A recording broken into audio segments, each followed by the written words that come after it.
A Serbian assassin waits patiently in a dark alley for the Archduke's motorcade to pass. He has a loaded gun and a plan that will throw the world into an all-out war. The date is June 28, 1914. The sun shines on Sarajevo as Gavrilo Princip prays that what he's about to do will make the world a better place. The motorcade comes into sight. Princip cocks the hammer back on his pistol. He's about to step from the alley and take his position next to the Archduke Ferdinand's route. As Princip steps forward, he trips, falling face first toward the ground. Without thinking, he reaches out with both hands. Princip lands hard on his outstretched arms, his hands curl back, and the Browning Fabrique Nationale handgun goes off as it contacts the ground. The bullet rips through Princip's chest and causes his heart to stop. He didn't quite make it out of the alleyway, so no one saw him fall. The roar of the crowd swelled as the Archduke approached, muffling the gunshot. No one knows that Gavrilo Princip lies dying in the alley. No one knows that the event which would have led to the First World War and set the groundwork for the Second World War has been stopped. The cheers of the crowd continue. Gavrilo Princip bleeds out and dies. From this point on, the future of the planet has been unwritten until now. This one accident saved the planet from 2 world wars, rewrote history, and had both devastating and positive consequences across Earth. Members of the Black Hand scratch their heads as they try to figure out why their assassination attempt didn't work. The motorcade of the Austrian Archduke Franz Ferdinand continues on, and history is set on a new trajectory. Tensions are high in Europe as different factions maneuver themselves to become the dominant and most powerful entities in Europe. Great Britain, France, and Russia have a loose alliance, while Austria, Hungary, and Germany agree to support one another in times of war, but war never comes. Even though not everyone in Europe is getting along, the leaders of each nation and empire believes a war would be too costly. It would pull every nation into the conflict due to the alliances that have been made, and the death toll would just not be worth it. The number of men and resources that would be lost as a result of a world war would be devastating to all countries involved, and the stability of the European continent as a whole. Negotiations are held in Germany where all parties come to the table to discuss the best course of action going forward. It's agreed that all military growth in the countries of Europe, Russia, and the surrounding area will be slowed. The money and resources saved will be diverted into other aspects of society. A union of nations is formed to keep each other in check. To the south, the Ottoman Empire is furious with this decision. The former Sultan Mehmed V is overthrown by Enver Pasha, who tries desperately to convince Austria, Hungary, and Germany to go to war. He wants to expand the Ottoman Empire but doesn't have the military strength to do so on his own. The European powers declined to help, and the Ottoman Empire consumed itself. Uprisings across the country quickly reach the capital as word gets out about Pasha's warmongering. There is civil war, and the Ottoman Empire breaks up into several different countries, which now make up the Middle East. This revolution against the power-hungry dictator led the newly formed nations to reassess how they wanted to be run. Power is given to the people, and the beginnings of representation using a system where the citizens get a say in the policies of the nation is put into place. This system is not perfect, and it will be a long uphill battle, but eventually each Middle Eastern nation elects officials that they can trust. The resource-rich area begins to leverage their natural resources to allow their economies to grow and to create stable trade between their region and the rest of Europe, Asia, and Africa. The checks and balances between the powers in Europe and Russia seem to be working. No single country is becoming too powerful, yet each one is prospering in its own way. The Austro-Hungarian Empire decides to split apart to create 2 independent nations. This is done for several reasons, but the cultures and belief systems of each new country played a major role in the decision. There are no hard feelings, and citizens of the newly formed nations can pass freely between their borders without any problem. Even though there is a system in place to keep everyone in check, there are a couple of countries that thrived during this time. If war had broken out, their futures would have been much more bleak. Germany has started pumping the money it would have used to build up its military into its infrastructure, economy, and education systems. Some of the best minds in the world now travel to Germany for their world-renowned universities and state-of-the-art labs. The scientists in the country are cooking up new, more efficient engines and ways to generate power. They've begun experimenting with jet engines and rockets. In fact, one German scientist who had originally been working in a patent office has started to unlock the secrets of the universe through his equations for general relativity. Without the atrocities of war and a battle-scarred Europe, one man who seemed destined to create chaos and genocide never rises to power. Since World War I never happened and Germany wasn't forced to adhere to the strict policies of the Treaty of Versailles that would stifle its growth, Adolf Hitler never gains traction with his fanatical ideas. Instead, Adolf follows the career path he originally set out to accomplish. He goes to art school, where he's told his paintings are mediocre at best. Since he'll never make it as an artist, Hitler transitions into architecture, where he draws blueprints for a German firm for the rest of his life. This turn of events alone is enough to stop anything that resembles World War II from happening. Without World War I influencing the course of German history and the Treaty of Versailles crushing the German economy and making its citizens feel like they're being treated unfairly, the Nazi Party never comes to power. This also means that the Holocaust doesn't happen, and millions of Jewish people are saved from genocide. The Jewish population in Europe continues to grow, but it's unlikely that the Jewish state of Israel will ever be formed. Jewish communities continue contributing to the prosperity of nations around the world. Their culture and knowledge become invaluable to the growth of society, that the lines between different peoples are blurred.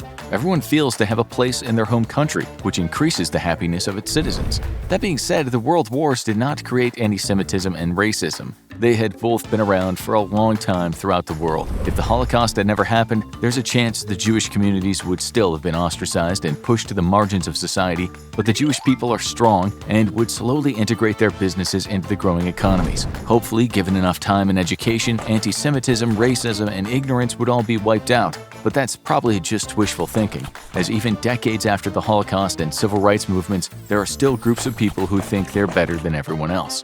Besides Germany, another country that fares well without the world wars is Russia. When tensions were high between Austria-Hungary and Serbia, Russia started to become slightly unstable. It looked as if the country would need to prepare for a civil war. When negotiation occurred and tempers cooled, Russia found itself in a unique position. It now had the freedom to industrialize at its own pace. The surprising thing is that the Russian people wanted that pace to be as fast as possible. They work at speeds that exceed any other country in the world. As Russia ramps up production to provide basic necessities for its citizens like trains, jobs, and plentiful amounts of food, it finds the Bolsheviks starting to rise to power. In a very different world where Russia had been weakened from a world war and its citizens were unhappy and starving, the Bolsheviks might have had a chance to take over the government. However, with trade agreements and non-aggression pacts across the continent being adhered to, the monarchy continues to rule Russia. Things are good in the largest country on the planet and only getting better. There's no need for a power shift, and communism, although a good idea in theory, just isn't what the Russian people are looking for. They want more jobs and opportunities. The modernization of Europe is a sight to behold, and Russia knows that if they work hard enough, their resource-rich country could surpass even the most developed countries in Europe. Great Britain has had a very strong navy and transportation network on the seas. Germany is a hotbed for new inventions and development in the sciences. Regions like France, Spain, and Italy are returning to their roots and reinvesting in the arts, classic architecture, and advanced agricultural practices. New technologies and ideas about how to farm the oceans sustainably lead to a massive influx of seafood in coastal regions, while new roads and railways are constructed to connect the major cities of the continent. Russia sees all these developments happening to their west, which drives them to take matters into their own hands. The Russian people push for a say in the government of their country. Through a series of campaigns and negotiations, the citizens of Russia band together to make change. The monarchy is forced into becoming a figurehead without much power. They're still respected by the people, but a parliamentary body elected by the citizens are the ones who make the decisions that govern the land and move the progress forward. With the Russian parliament in control, the development of the nation speeds up even more. This makes other countries in Europe and Asia wary of Russia's might, but they aren't focused on building up their military. Instead, they put huge amounts of resources and manpower into developing better modes of transportation. They invest in airplanes and high-speed trains. The amount of land Russia controls is gigantic, and the only way to ensure that people can get things they need is by having a state-of-the-art distribution system.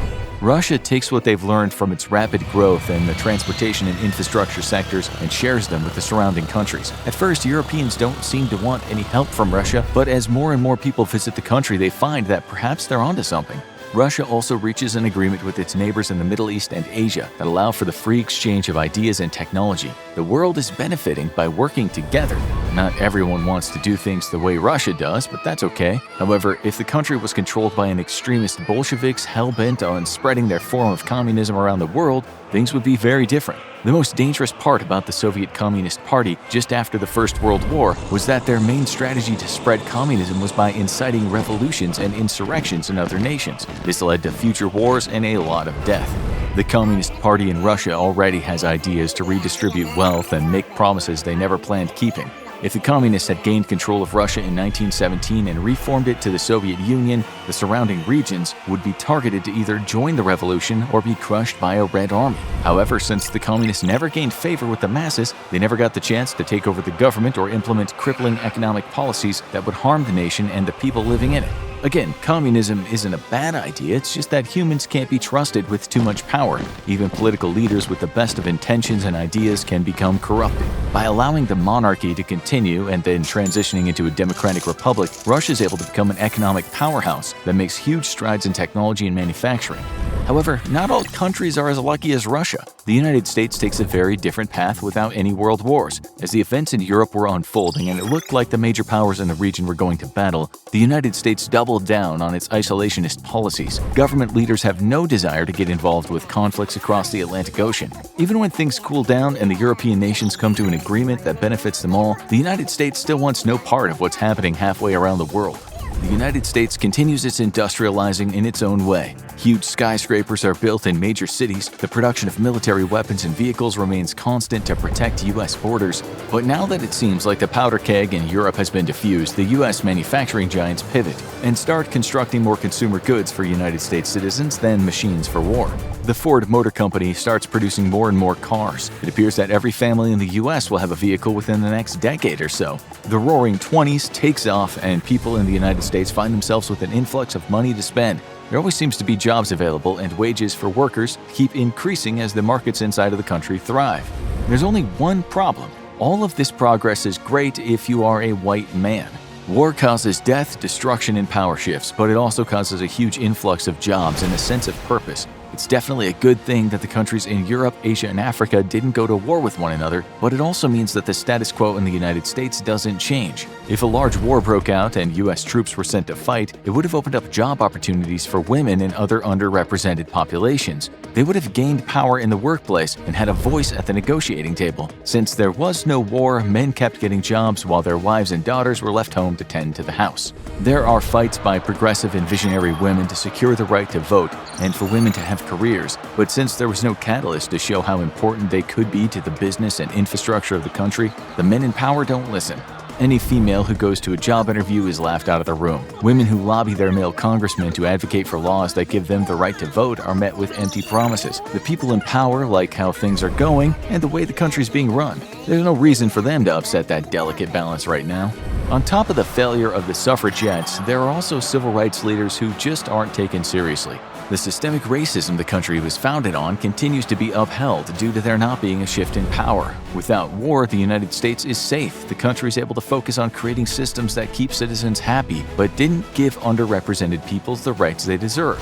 And then everything changes. The prosperity enjoyed by many for decades comes to an end, and the policies put in place to allow for economic growth begin to collapse. The banks were lending too much money at obscene interest rates, and people could no longer pay them back.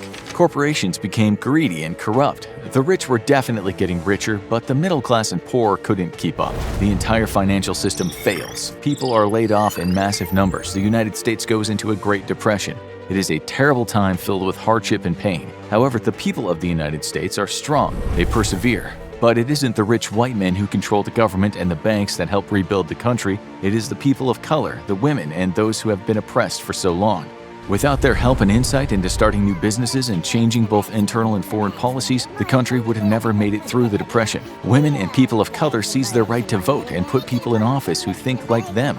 The United States Congress and Senate become as diverse as the people who make up the melting pot that is the United States of America. The country is slower than most to make these changes, but now it's on the road to being one of the most progressive and forward-thinking nations in the world. After coming out of the financial crisis, the U.S. reaches out to other countries in the Americas to form trade agreements and alliances. These are not military alliances, but pacts that will allow one country to help another in times of need.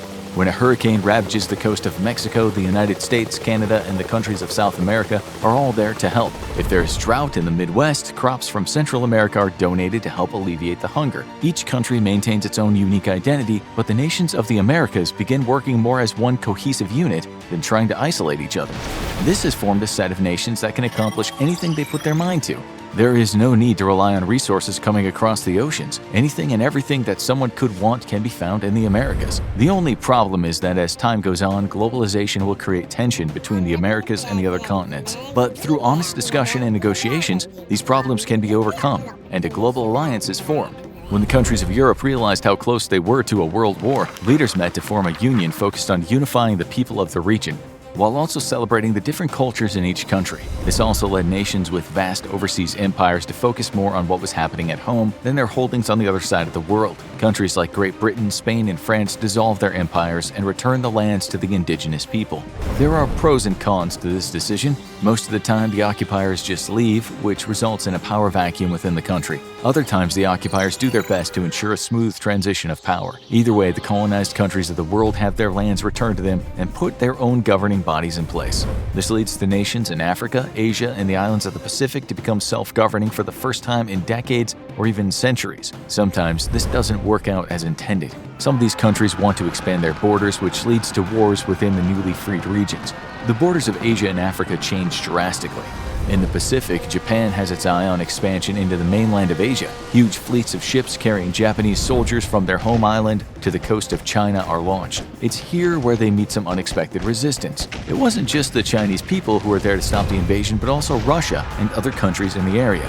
As Russia became more powerful, it made treaties and agreements with the countries to the east. When Japan started to show aggression, Russia offered aid. This allowed China to repel the Japanese invasion force. Imperialist Japan then redirected its efforts toward the Philippines and Korea. However, when this happened, China, Indonesia, and Australia all came to their aid. The world saw how close Europe had been to igniting a world war, and how through negotiations and working together it was avoided. There's no reason that this part of the world can't do the same. As East Asia and the surrounding islands unite to repel Japanese attacks, the Emperor of Japan has no choice but to recall his invasion fleet home. Rather than launching an all-out invasion in retaliation, the countries of Asia send representatives to Japan to talk through what happened and how the future could look if peace is maintained. Even in skirmishes, too many lives had been lost. It'd be unacceptable to start a war that would cost the lives of millions of people. The Emperor of Japan has no choice but to agree to the demands of the newly formed Asia Alliance. Although Japan is powerful, there's no way they could defeat a unified Asia with Russia and Australia also offering support. Countries like the Philippines and the Polynesian Islands that have been colonized and oppressed by European powers now have the freedom to govern themselves, while also having the support of allies. They form a series of connected trade routes between Asia and the Americas. This brings these countries incredible amounts of wealth, which they reinvest in their people and use to develop new technology which will allow them to harness the energy of the sun, wind, and tides. Island nations in the Pacific find themselves with an abundance of natural sources of energy. They rely on other countries less and less for resources, which help build strong infrastructures within their own nations. However, they do not want to adopt the same isolationist policy of the United States. They decide to offer help to any nation that needs to find alternate sources of energy to help provide everyone on Earth with the ability to generate electricity for their homes. Perhaps this is all just hopeful thinking of how the world could have turned out without world wars. A much more likely scenario is that a world war would have been inevitable because the history and foundation that Europe had been built on. Most historians who do these types of thought experiments agree that if Archduke Franz Ferdinand wasn't executed, there would have been a different catalyst that would have launched the world into a war. Everything leading up to World War II, from European imperialism to power-hungry monarchs, made a large-scale war in Europe all but inevitable. It's highly unlikely that anything could have stopped the world wars from eventually erupting and costing the lives of somewhere around 50 million people between the two wars. It should also be mentioned that without the world wars, progress around certain technologies would have taken much longer to develop. Obviously, advances in military vehicles and weapons would not have happened as quickly because there was no need to defeat an enemy. That being said, humans have always placed importance on having a strong military or warriors, so progress would likely still be made on that front. However, nuclear devices probably wouldn't have been invented until many decades later, due to the lack of funding and research that was needed to unlock the power of the atom. This is probably for the best, as nuclear devices have led to the deaths of countless innocent lives and threats of mutually assured destruction, which brings up an interesting point. If the world wars hadn't happened and nuclear weapons were developed during a time of peace, then these devices likely would have been used in whatever war broke out next. Their power and destructive capability would have been known, but no one would have been able to predict the actual death tolls that all-out nuclear war would create. The initial blast the EMP generated and the radiation that cost the lives of so many people years down the road would not be fully understood until it was too late. There would be a possibility that without the world wars, whatever war eventually did erupt would wipe humanity from the face of the planet. Every nation that had nukes would use them to protect themselves. The planet would fall into a nuclear winter, and there would be no happily ever after. Preventing both world wars would definitely have benefited humanity, but in the long run it could have been our demise. It's hard to tell how history would have unfolded if there were no world wars, so we can only speculate. So since we're in charge of writing an alternate future, we're gonna make it the most positive one possible. What if the world war never happened? People would become more tolerant and kind. Nations would work together to provide every person on the planet with enough food, water, and energy. We would be unified as a species to protect Earth, as it's the home that we all share. That's what would happen if there were no world wars. Day 1. It's June 15th, 2028, and NASA has to accept a simple fact. It was wrong. Back in 2004, an asteroid named Apophis was discovered by David Tholen, Fabrizio Bernardi, and Roy Tucker at Kitt Peak National Observatory in Tucson, Arizona. The name, inspired by the Egyptian myth of a demon serpent that wreaks havoc and confusion on the world, seemed to pose a terrible threat to the planet when it was found. NASA thought it was on a collision course with Earth, setting 2029 as the date. Further observations took place. Eventually, NASA and its Planetary Defense Office were confident enough to state that their initial assessment was wrong. Apophis wouldn't hit Earth. Instead, it would pass just 19,800 miles above it, the first asteroid to do so in over 7,500 years. Still, NASA couldn't be certain. That's why it was relying on a spacecraft launched all the way back in 2016 to track the asteroid and provide more details about its composition. The spacecraft did just that, but it also delivered some terrible news. Apophis wouldn't pass by Earth. It was going to hit it. Day 2. NASA's scrambling. It hasn't told anybody the news yet because its top scientists still need to run some calculations. They need to confirm the hit. All NASA-supported telescopes are trained on the asteroid's course, including the Catalina Sky Survey in Tucson, Arizona, and Hawaii's PANSS-STARRS-1. Their job? Take as many photos of Apophis as possible to give NASA images with plenty of reference points. These images, taken several minutes apart, show Apophis in motion relative to the stars and galaxies that the telescopes usually capture. Those stars and galaxies are fixed. Their position is the same in all of the images. Using them as markers, it's easy for NASA to track Apophis as it moves beyond them. Scientists work feverishly with the new images. They don't know what happened. They went through the same process back in 2004, and it showed that the asteroid was going to miss. Attention dwindled. It was drawn to other potential spaceborne threats. But now something had changed Apophis's course, and the data confirms NASA's fears. It's going to hit the Earth. Day 3. NASA knows that the asteroid is coming. Bill Nelson, the 14th NASA administrator and head of the group since May 2021, now instructs his people to tell him exactly what the planet is going to be dealing with. What does the asteroid look like? How fast is it moving? When and where will it hit Earth? The data comes back quickly. Apophis is shaped similarly to a peanut and as wide as the Empire State Building is tall, measuring at about 1,110 feet across. It's a stony construct that NASA believes is comprised primarily of silicate materials with some nickel and iron thrown in. As for when it'll hit, NASA already knows the date, April 13th, 2029. That gives Earth 300 days to prepare for the impact and hopefully divert Apophis. Further calculations reveal an impact location, and it's good and bad news. Apophis isn't going to hit land. It will instead plunge into the Atlantic Ocean at around 45,000 miles per hour, faster than anything ever produced on Earth. Day 4. Armed with this new data, Nelson has only one man to call: the President of the United States. A meeting is set up, including Nelson, the President, and both men's leading advisors. The President asks for details, and Nelson provides them. Apophis is over 1,000 feet wide. It's heading to Earth. It's going to touch down in the Atlantic, 15 miles off the coast of Florida. The President wants to know more. What happens when Apophis hits? First, the good news: Apophis is a large asteroid, but it's not a planet killer. Apophis won't represent an extinction-level event, but it will still be lethal. According to NASA's calculations, the asteroid will strike the Earth with the equivalent force of 1,000 megatons of TNT. That's 19.2 times more than Tsar Bomba, a 57-megaton nuclear bomb that is the largest ever created. That bomb was around 10 times more potent than the combined munitions used during the entirety of World War II. So what you're telling me, the President says, is that this asteroid is going to strike Earth with the power of 192 World War IIs? In a manner of speaking, Nelson replies, you could also look at it as being the equivalent to most of our nuclear arsenal all hitting at once in a single location.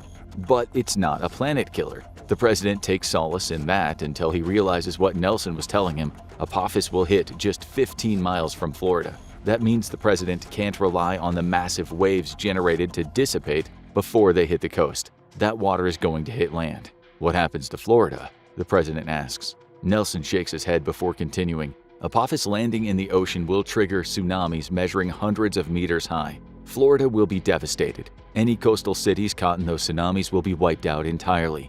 But even more worrying for Earth is that the impact will release enormous amounts of water vapor in the air, potentially having a massive impact on the planet's climate. We'll worry about that later, the president says. For now, we need to come up with a plan.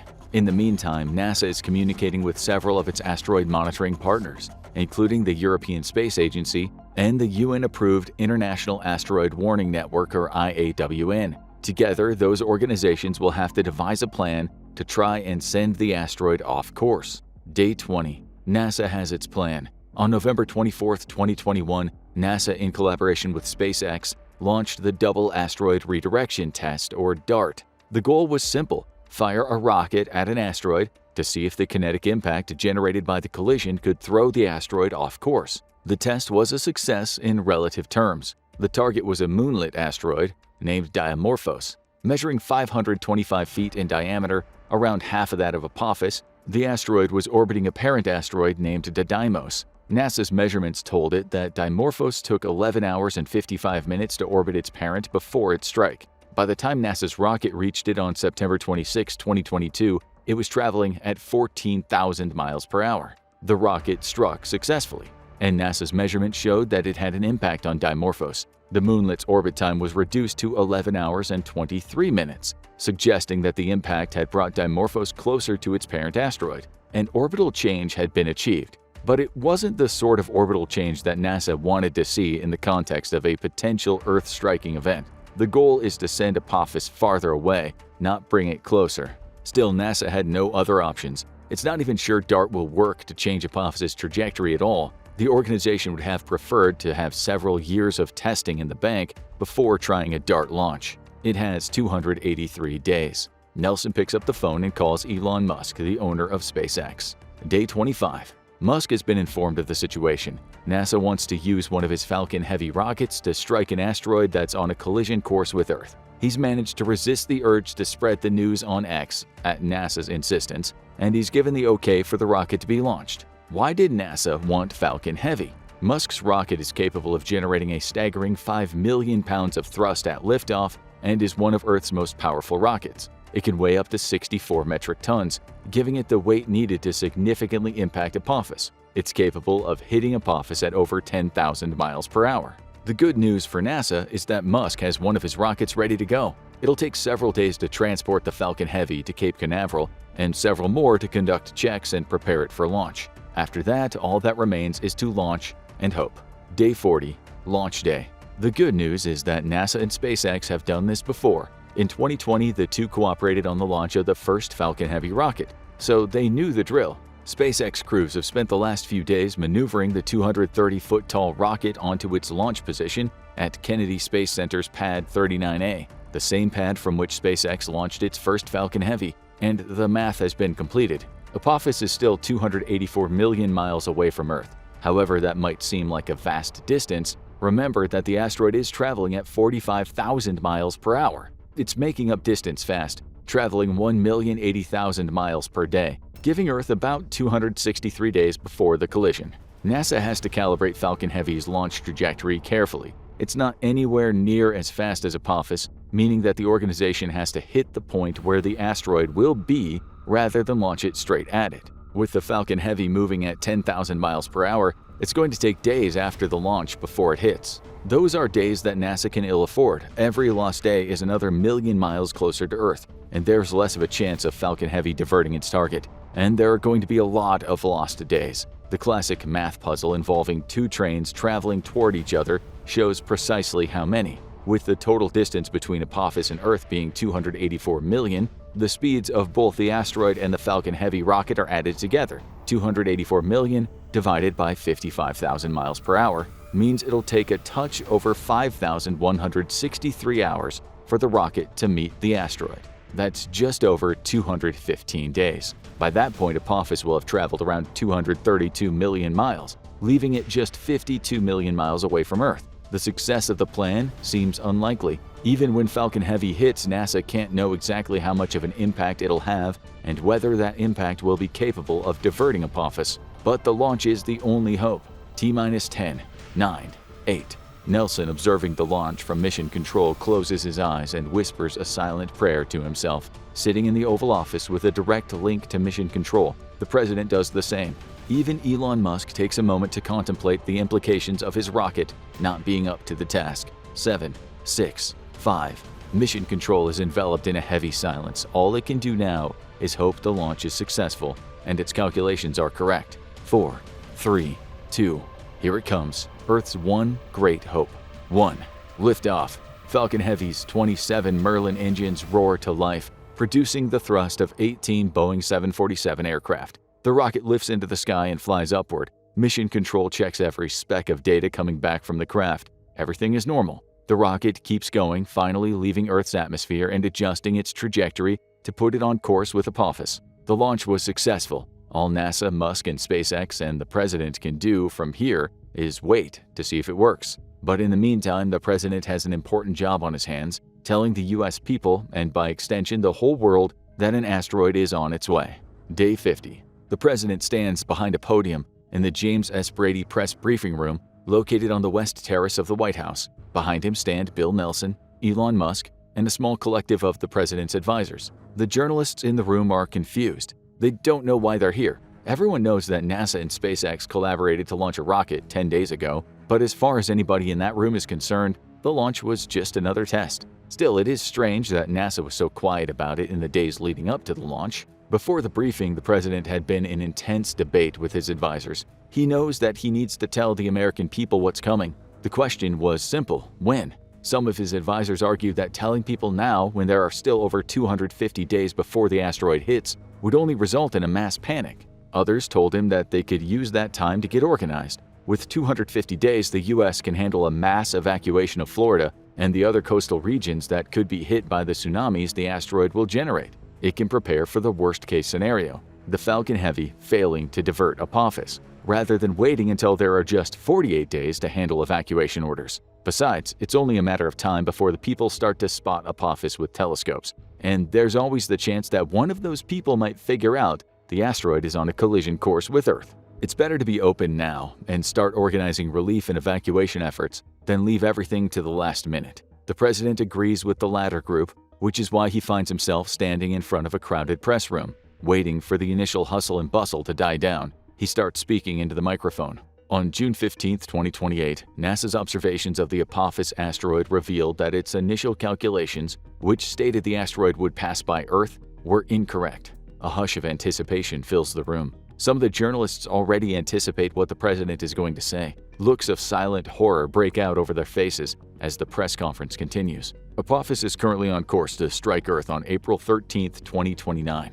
NASA's calculations suggest that the point of impact will be in the Atlantic Ocean, just 12 miles from the Florida coast. The president continues. He explains what will happen upon impact. Florida will be devastated, as will Cuba and the Bahamas. Mexico and Louisiana will also feel the impact of the tsunamis the asteroid creates. But the United States has a plan. The president describes the real reason for the launch of the Falcon Heavy 10 days prior. He concludes his speech and welcomes questions. They come in droves. Why didn't you tell us before? We needed time to prepare plans for attempting to divert the asteroid and evacuating Florida. What about the rest of the world? Have you spoken to other leaders? I have. The relevant people in Cuba, the Bahamas, and anywhere that will be affected by the impact have been informed and are making their own plans. NASA has been cooperating with the IAWN and the European Space Agency, along with other partners. Together, they formulated this plan. My priority is to evacuate Florida so we can minimize the impact Apophis has should our diversion plan fail. Question after question.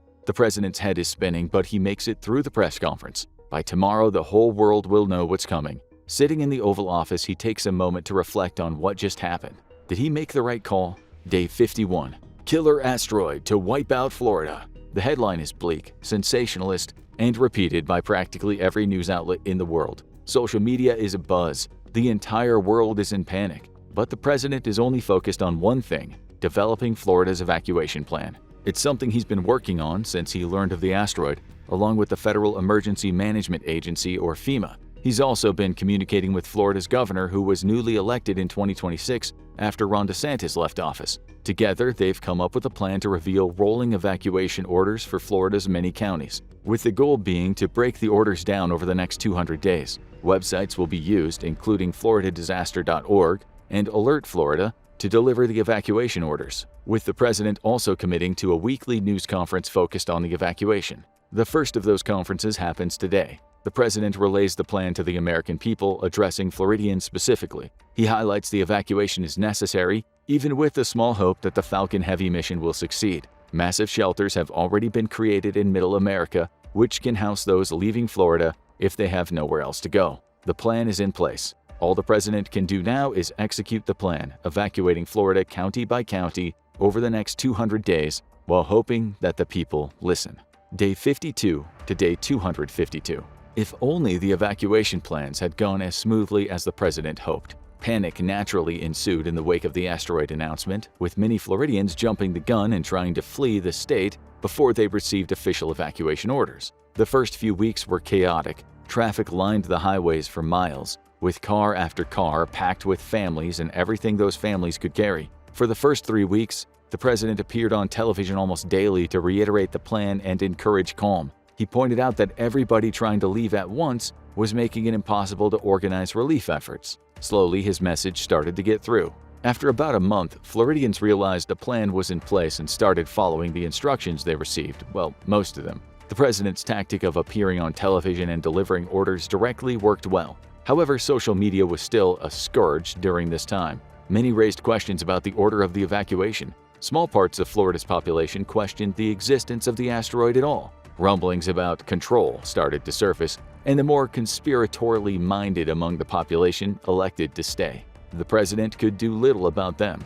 All the while, he'd been handling questions from other world leaders. Indignation about not including them in the SpaceX launch was often high on the agenda, and the president understands these sentiments. But he also notes to every leader he speaks to that the United States is, and always has been, in the best position to deal with the threat. What's more, Apophis is set to touch down on American territory. Yes, the rest of the world will be affected, but it's Florida that will absorb the brunt of the impact, and that had to be his priority. Still, the evacuation went about as well as he could hope. By day 252, Florida is about 95% evacuated. There are still stragglers, people who won't leave because they still don't believe the asteroid is coming, or because they simply don't want to leave home, even if their home is going to be obliterated should the rocket fail. All the president and the rest of the world can do now is wait. In 3 days, Falcon Heavy hits Apophis. Day 255.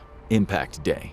Bill Nelson, like everybody else in NASA, is watching the Falcon Heavy closely. The data is streaming in, the rocket is still on course. Any moment now, it'll hit Apophis and, hopefully, do so with enough impact to push the asteroid off course. The moment comes. Falcon Heavy hits Apophis traveling at around 10,000 miles per hour, with a massive explosion resulting. More data comes flying in. Once the dust has cleared, NASA will need a couple of days to analyze the new photographs and check the asteroid's trajectory. Day 258. The data is in.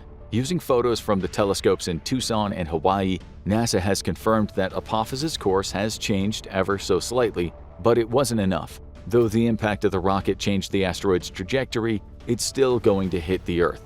But now, the problem is worse. It's not going to touch down in the Atlantic. It's going to hit Miami. Nelson grabs the phone and calls the president. This new impact will be different than the one they anticipated. When it strikes on land, Apophis will unleash the power of hundreds of nuclear weapons in one go. NASA anticipates the impact will destroy Miami, with that destruction spreading for several hundred miles in all directions. The asteroid will also kick up masses of dust into the atmosphere. That still has the potential to create severe effects on the climate, with global cooling becoming a possibility. Nelson also informs the president of the possibility that the kinetic energy created by the impact could still cause tsunamis, though they would at least move away from the United States. It could also lead to earthquakes, hurricanes, and other potentially devastating weather effects in its aftermath. The president hangs up the phone and immediately calls another press briefing to deliver the news. There's nothing more he can do. Florida simply has to brace for impact, with the president hoping that the measures he's taken are enough and that the immediate impact will be localized to Florida. Day 300. Apophis is clearly visible to the naked eye. Some of the remaining Floridians stand their ground. They still believe NASA is lying to them and they refuse to leave. Others panic, getting on the road and driving as far away as possible. Hopefully, they'll get far enough away to survive. Day 303. Apophis strikes. Using Neil.Fun's asteroid launcher simulator, we can anticipate what the impact would look like. Apophis hits Miami at a speed of about 21 kilometers per second, with the impact angle being about 45 degrees. The asteroid creates a crater that's over 1,500 feet deep and 1.3 miles wide. The impact releases more energy than a hurricane can generate over an entire day and creates a tsunami that leaves Florida around 1,000 feet tall. Those massive waves hit the Bahamas and Cuba. The fireball it creates is even more devastating. Measuring 6.8 miles wide, it can set clothes on fire anywhere within 26 miles of impact, with all the trees that are 54 miles away from the impact zone immediately going up in flames. Were it not for the president's evacuation efforts, millions of people would have died in this fireball, with many millions more receiving third or second degree burns from it. Then comes the shockwave. Anybody who's within about 20 miles of the impact will receive substantial lung damage, with those standing 25 miles or less from the impact zone experiencing ruptured eardrums. Large structures within a 44-mile radius collapse due to the pressure generated by the shockwave. Smaller homes are less sturdy. All within 59 miles are destroyed, with homes outside of that immediate blast zone likely being extremely compromised. It doesn't get much better for them. The impact also generates devastating winds, with all winds within 13 miles of the impact zone being faster than the worst storms in Jupiter. At their peak, the winds will hit 14 kilometers per second, roughly equivalent to 31,300 miles per hour. Anywhere within 38.5 miles of the impact will experience winds that are equivalent to those generated by an F5 tornado or higher. Any trees that somehow survived the fireball will be knocked down, as will any surviving homes that are within 21 miles of the impact. Finally, the asteroid generates an earthquake. Measuring 5.4 on the Richter scale, the earthquake will be felt up to 14 miles from the impact zone. Miami is devastated. Several smaller towns surrounding the city experience the same fate, with the many environmental impacts Apophis generates doing untold damage to structures outside the city. Anybody unfortunate enough to still be in Miami is burnt, torn up by winds, and vaporized before they know what's happening. Day 304 and beyond. It's not safe for rescue teams to enter Florida yet. It won't be for many more days, but the president is still busy organizing relief efforts to be sent in as soon as possible, while NASA analyzes the environmental impact of the strike. Miami is gone, so too are many of the surrounding towns. But the state as a whole isn't destroyed. It'll take years of rebuilding and extensive structural surveys to determine the safety of buildings that weren't destroyed. Miami may never be habitable again, but the world as a whole has survived the Apophis asteroid strike, and now it's much more alert to the possibility of another strike in the future. One thing is for sure, if it hopes to use DART, it'll need to do so with more powerful rockets and with much more time on the clock. And so ends our video on what might happen if a giant asteroid, specifically one that we know will pass close to Earth in a few years, actually hits. The reality is that Apophis is far from the largest asteroid that could strike Earth. Any that are multiple miles wide could be planet-ending.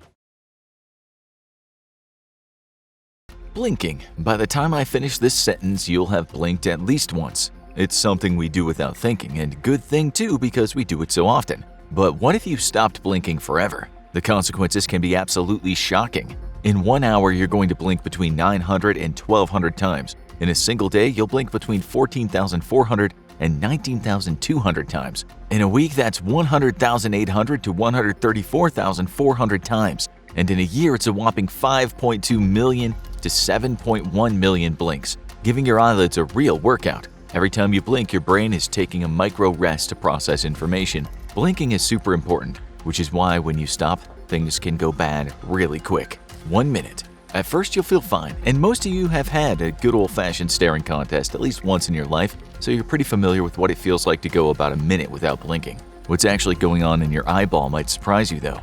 Within 30 seconds, that thin layer of moisture in your eye has begun to evaporate. This is a layer of water moisture that's delivered straight to your cornea through the process of blinking. You might have noticed, but your cornea doesn't have any blood vessels, and the only way it can receive water to keep it hydrated is through blinking.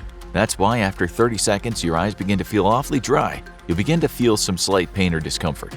This is your cornea starting the process of dehydration. And if you thought dehydration of your general body was bad, it's even worse with your eyes. Generally, when you're suffering from actual dehydration, you don't notice it much in your eyes until the symptoms become extreme, at which point you'll feel like your eyes are slightly bugging out. More on this later. Making your eyes mildly uncomfortable.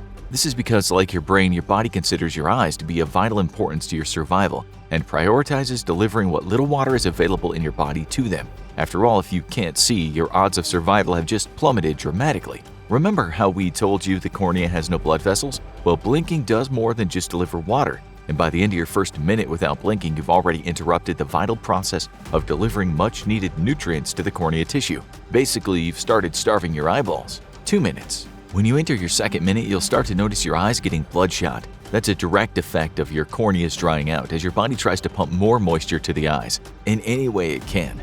The lack of moisture by now will have dried out your corneas so much that you'll notice greatly increased pain and discomfort. After 2 minutes of not blinking, you now created a dangerous bacterial condition in your eye. Each blink helps not just moisturize the surface of the eye, but sweep away debris and cover the eyeball in mucus secretions that help fight and prevent infection. Now, any debris that lands in your eye, including airborne germs, mold, and other nasty things, are going to stay there. In the case of numerous types of bacteria, they'll soon start reproducing out of control, making your no-blinking situation even worse over time.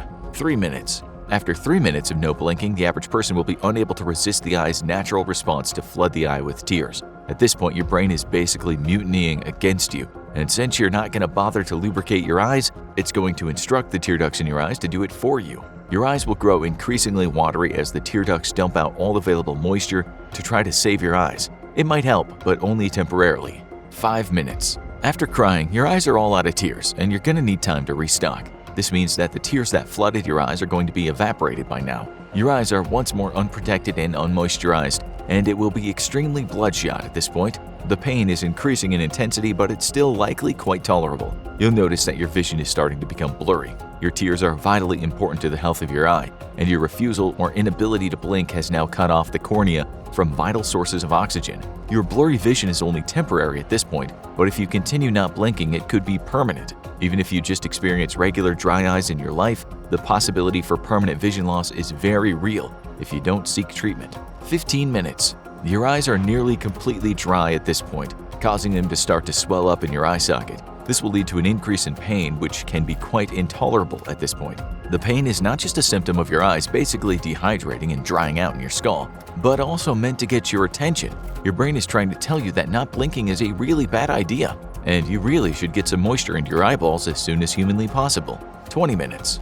By now, the dryness has begun to affect the protective tissues of the eye. The corneal epithelium is a layer of tissue that covers the front of the cornea. If you've had LASIK surgery, then this is the part of the protective tissue that is neatly sliced away to give the laser direct access to the cornea itself. Normally, the corneal epithelium helps prevent your tears from getting into the cornea and bringing along with them all sorts of nasty stuff that's on the surface of your eyeball, like dust, insects, and other debris. But it also helps protect the cornea from bacterial infection by acting as a physical barrier. Without it being regularly hydrated, though, the layer of tissue is going to become tougher and get increasingly cloudier. For now, the damage is only temporary, but its effects could be permanent if you continue being unable to blink. The cloudy tissue is going to make your blurry vision even worse. At this point, you're also noticing that your eye is starting to swell, adding to a feeling of pressure along with the pain. 90 minutes. The Guinness Book of World Records does not keep any records that could be potentially dangerous or fatal, so therefore it refuses to authenticate any records of the longest time without blinking. However, if you've reached 90 minutes without blinking, you've officially tied the man who is believed to hold the current world record for not blinking. Anand Haridas, a teacher from Kannur in India. He used his skills in Triktaka, a type of yogic meditation technique, to stare at a fixed point for a whopping 1 hour and 31 minutes. Haridas claims that he began practicing by staring at a black dot on the wall and initially couldn't get past the 5-minute mark due to the pain and heavy tearing up. Eventually, he got to 20 minutes and then, after 3 years of training, broke the 1-hour mark. Setting the world record is great, but if you can get this far, you probably need some yoga meditation techniques of your own because the pain from your dried out eyes is going to be intense. 2 hours. At this point, dehydration has begun to damage the thin tissue of the surface of the eye and your inner eyelids, known as conjunctiva. This tissue helps protect the eye during normal operation, but by denying it the much-needed hydration it requires, you've started the process of dehydrating some of the most delicate tissue in your body. The damage is still not permanent, but soon it will be, and will lead to serious vision loss. 4 hours. Your cornea has been starved of water for so long that the damage has begun to spread into the deeper tissues. Dehydration has compromised the function of the cornea, And as the tissues shrink from dehydration, your vision becomes even worse. Despite this shrinkage though, your eyes are actually swelling as the body tries to pump more blood to them, causing extreme discomfort and growing pain as your eyes literally begin to feel like they're going to pop out of your head. 8 hours. You haven't blinked in 8 hours, and your eye hasn't been able to remove all the random bits of debris that floats around in the environment around you. With nowhere to go, all that dust and debris sticks to the outer layer of your eye and accumulates, leading to the growth of black dots in your vision. The longer you go without blinking, the bigger these dark spots will get as more and more junk builds up on the surface of your eye. 12 hours. Your eyes are being dehydrated from the outside in, but your pupils still have a job to do. They compensate for your increasingly worsening vision. They grow larger as they try to gather more light through the increasingly filthy and cloudy surface of the eye. You might gain a temporary increase in vision, but it'll be short-lived. At this point, you're causing permanent damage to your eyes as they are literally dying of thirst. 24 hours. The extreme pain and discomfort will make it impossible to sleep. No matter how hard your brain wants to take a break and shut things down, eventually you might get used to having your eyes open and sleep much in the same way some people do with their own eyes open, but those people still blink from time to time. Because you're not blinking, not only do your eyes become even more swollen, but infection will have set in as bacteria replicate out of control on the surface of your eye. 2 days. Your vision has deteriorated so badly that at this point you're suffering from double vision. Unfortunately, all that means is that you're seeing two equally bad pictures because your vision is still extremely blurry and clouded by black clouds of debris. You could experience as much as a 30% vision loss at this point, simply from the amount of debris and bacteria replicating out of control on the surface of your eyeball. 3 days. By the 3rd day, we have some good news. You no longer feel the horrible pain from your eyes. The bad news is the reason you're not feeling any pain is because your eyes are dying. Vision loss at this point is permanent. Even if you begin blinking and washing the debris out of your eyeballs, dehydrated tissues have been starved of water for so long that they have died, now severely impacting the function of the eye. Bacteria, which have been running amok, have also now begun to eat the dying tissue of the eye. And if you see anything at all, it's a dark, cloudy, milky white mess as your dehydrated eyes struggle to continue to function. 6 days. Your vision loss is now permanent and probably total. Bacterial infections have rampaged out of control and even penetrated into the deeper layers of the eye, which are supplied with water through blood vessels. The structural damage to the outer layers is now complete, with the tissues having been completely desiccated. Not only are you permanently blind at this point, but you also have thrown the door open for bacteria to infect the rest of your body. Given the proximity to your brain, the only way to survive the infection at this point is to completely remove the eyes, stopping the infection from getting deeper into your skull. With no eyes, though, you at least finally have a reason not to blink anymore. Hours ago, it was just a normal Tuesday. And now you're in the heart of Nazi Germany 6 months before World War II, pointing a gun at your own grandfather. All of history depends on you pulling the trigger. Don't do it, Rory! It's me, Grandpa Nick, your favorite grandpa! Remember that time I was a zucchini? It's me, Zucchini Nick! But what happens if you do pull that trigger? Would you cease to exist? What if killing your own grandfather caused the entire universe to stop existing? That's the hard-hitting question we'll be answering in today's episode of the Infographic Show. It was another typical suburban Tuesday. You just got back from another fun trip with your Grandpa Nick, a renowned scientist. There's no telling what shenanigans you two might get into. In fact, you might say that you two regularly get into legally distinct adventures of Nick and Rory. Last week, you traveled to Screw World to stop a war with the help of Grandpa Nick's best friend, Avian Woman. Weeks before that, you spent it watching multiverse satellite TV shows from different realities. Who knows what you'll get into this week? And that's why you're not the least bit surprised when a portal opens up in front of you and out of it pops a half-dozen copies of Grandpa Nick. "Rory!" one shouts, shaking you by your shoulders. "We're the Congress of Nicks. We need your help. You're the only Rory that can stop your grandpa before he destroys all of history across the manyverse. He's trying to help Hitler win World War II, making sure COVID is even deadlier than it was in our own real timeline. And he's single-handedly relaunching Keeping Up with the Kardashians for 20 more seasons." Your eyes widen in horror. You know what you have to do. You have to go back in time and kill Grandpa Nick, even if most experts believe it would lead to the collapse of reality itself. First stop is Berlin, 6 months before the start of World War II. Time travel is technically possible, though scientists argue about what limits there are and how far back in time one can actually go. Some scientists believe that with the use of closed time-like curves or CTCs, you could go back in time to any point in history, but others believe that you could only go back in time to history you personally had been present for. What we do know is that time travel in the real world is not prohibited by the laws of physics or mathematics. In fact, the math makes it clear that it is quite possible that if you achieve enough significant mass, you could end up causing space-time to fold up into itself. Nothing survives falling into a black hole, but it could be that lurking at the bottom of one is a loop back in time to, well, nobody really knows. And nobody will ever know because it's impossible to retrieve information from inside of a black hole. There's many theories as to what happens if you do travel back in time and cause a paradox, though, as you're about to do by putting a bullet straight into Grandpa Nick's head. But until you actually pull that trigger, nobody can predict the consequences, and at least one of them will shake the universe to its core. Don't do it, Rory! Hitler's just frustrated. I can change him and prevent World War II. Look, I'm teaching Hitler how to use AI to make art. He's gonna be an artist now. AI isn't art! No doubt, Rory, AI is a tool to make art. Using AI doesn't make you an artist. Oh, but using a guitar or a brush does? AI is just a tool, Rory, like you right now. Don't be stupid and think art's defined by the amount or difficulty of labor used to produce it. No, wait, why are we even arguing about this? 3 shots ring out. Grandpa Nick falls over dead. The last thing you see as the time portal whisks you back to the future is a stunned Hitler and the portrait of a 7-fingered Nazi soldier on his computer monitor. You did it, but it didn't work. Your Grandpa Nick is still alive. The Congress of Nicks is waiting to greet you as you return to your present. Wait, how is that possible? I saw him die. One of the Nicks shakes his head. Yes, but in order to prevent a paradox, time itself split into 2. Now there's 2 versions of your history. One where Grandpa Nick is dead and one where he's alive. And you're in the one where he's alive. The Congress of Nicks shows you 2 video feeds on a large monitor. On the left, you see yourself shooting Grandpa Nick and he falls over dead. And on the other, you see yourself shooting Grandpa Nick, only you instantly disappear the moment you shoot him. Wait, why did I disappear in the other version of history?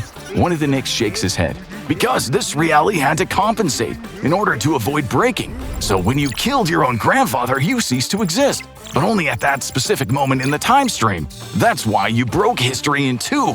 If not, killing your grandfather would cause you to stop existing and thus not being able to kill your grandfather. This was very quickly giving you a headache, but there was no time, pun intended. One of the Nicks used his gate gun to open up a gate to the past. There's no time for you to get a PhD in quantum physics so we can explain. You'll have to go back and stop the still-living version of your Grandpa Nick from creating Super COVID. The gate dumps you out in an unfamiliar lab, but the writing on all the signs of the wall is in Chinese. There's an alarm blaring as men in hazmat suits run past you in a panic. It's probably a safe bet Grandpa Nick is in the direction they're running from. You've got to kill him, but if time is already split in 2 and you're in the version of history where he's alive, what if history just splits again? Or what if something far worse happens? Because this time when you pull the trigger, a growing body of scientists agree there is a very real possibility of the entire universe ending. Either the universe ends or you run through history killing Grandpa Nick forever. This was starting to sound like a bad show on multiverse satellite television.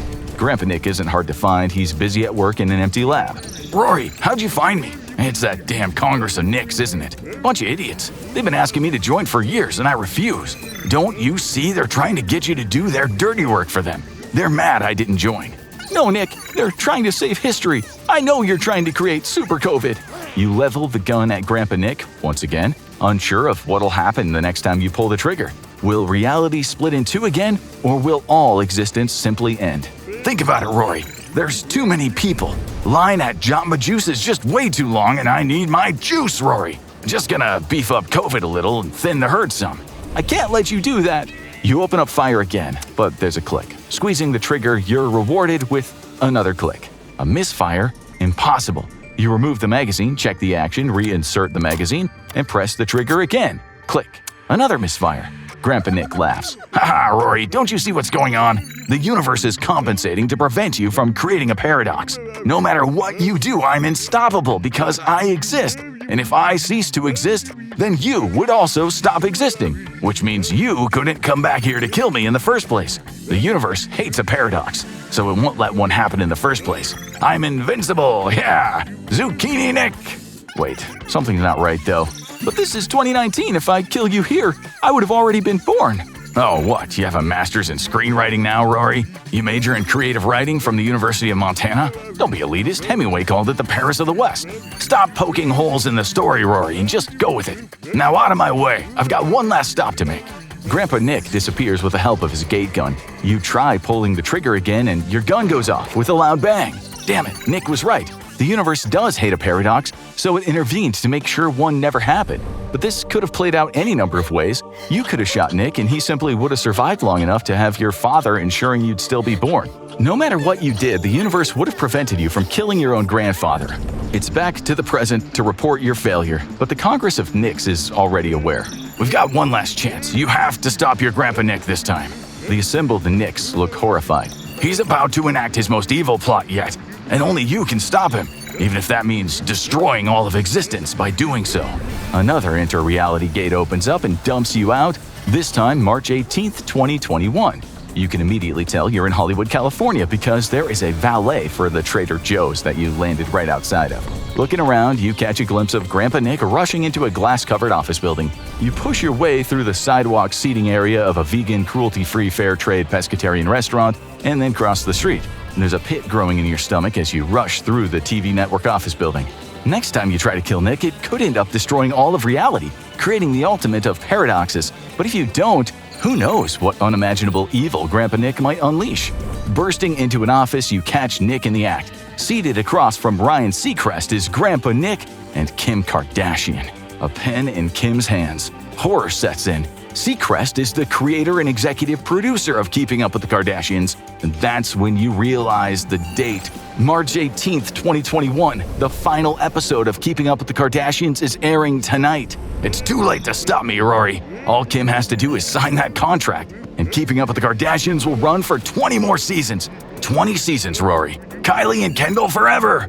Yeah, Khloe and Kim all the time. 20 more seasons. Nick and Kylie and Kim and Kendall and Khloe forever. No, Nick, I'm begging you, stop. Imagine the spin-offs, Rory. Every Kardashian with their own show. Kardashians and Nick forever. Every channel, every show, Kardashians. It doesn't matter the consequences. The universe ending is better than a hell-on-earth existence where the Kardashians air for 20 more years. You pull the trigger and nothing. A big, white void. Emptiness. A clean slate. All existence is erased by you pulling the trigger, attempting to kill your own grandfather. Rather than split reality in two or edit reality in real time to prevent you from creating a paradox, the universe simply blinks out of existence. What if 99.9% of the world's population was gone?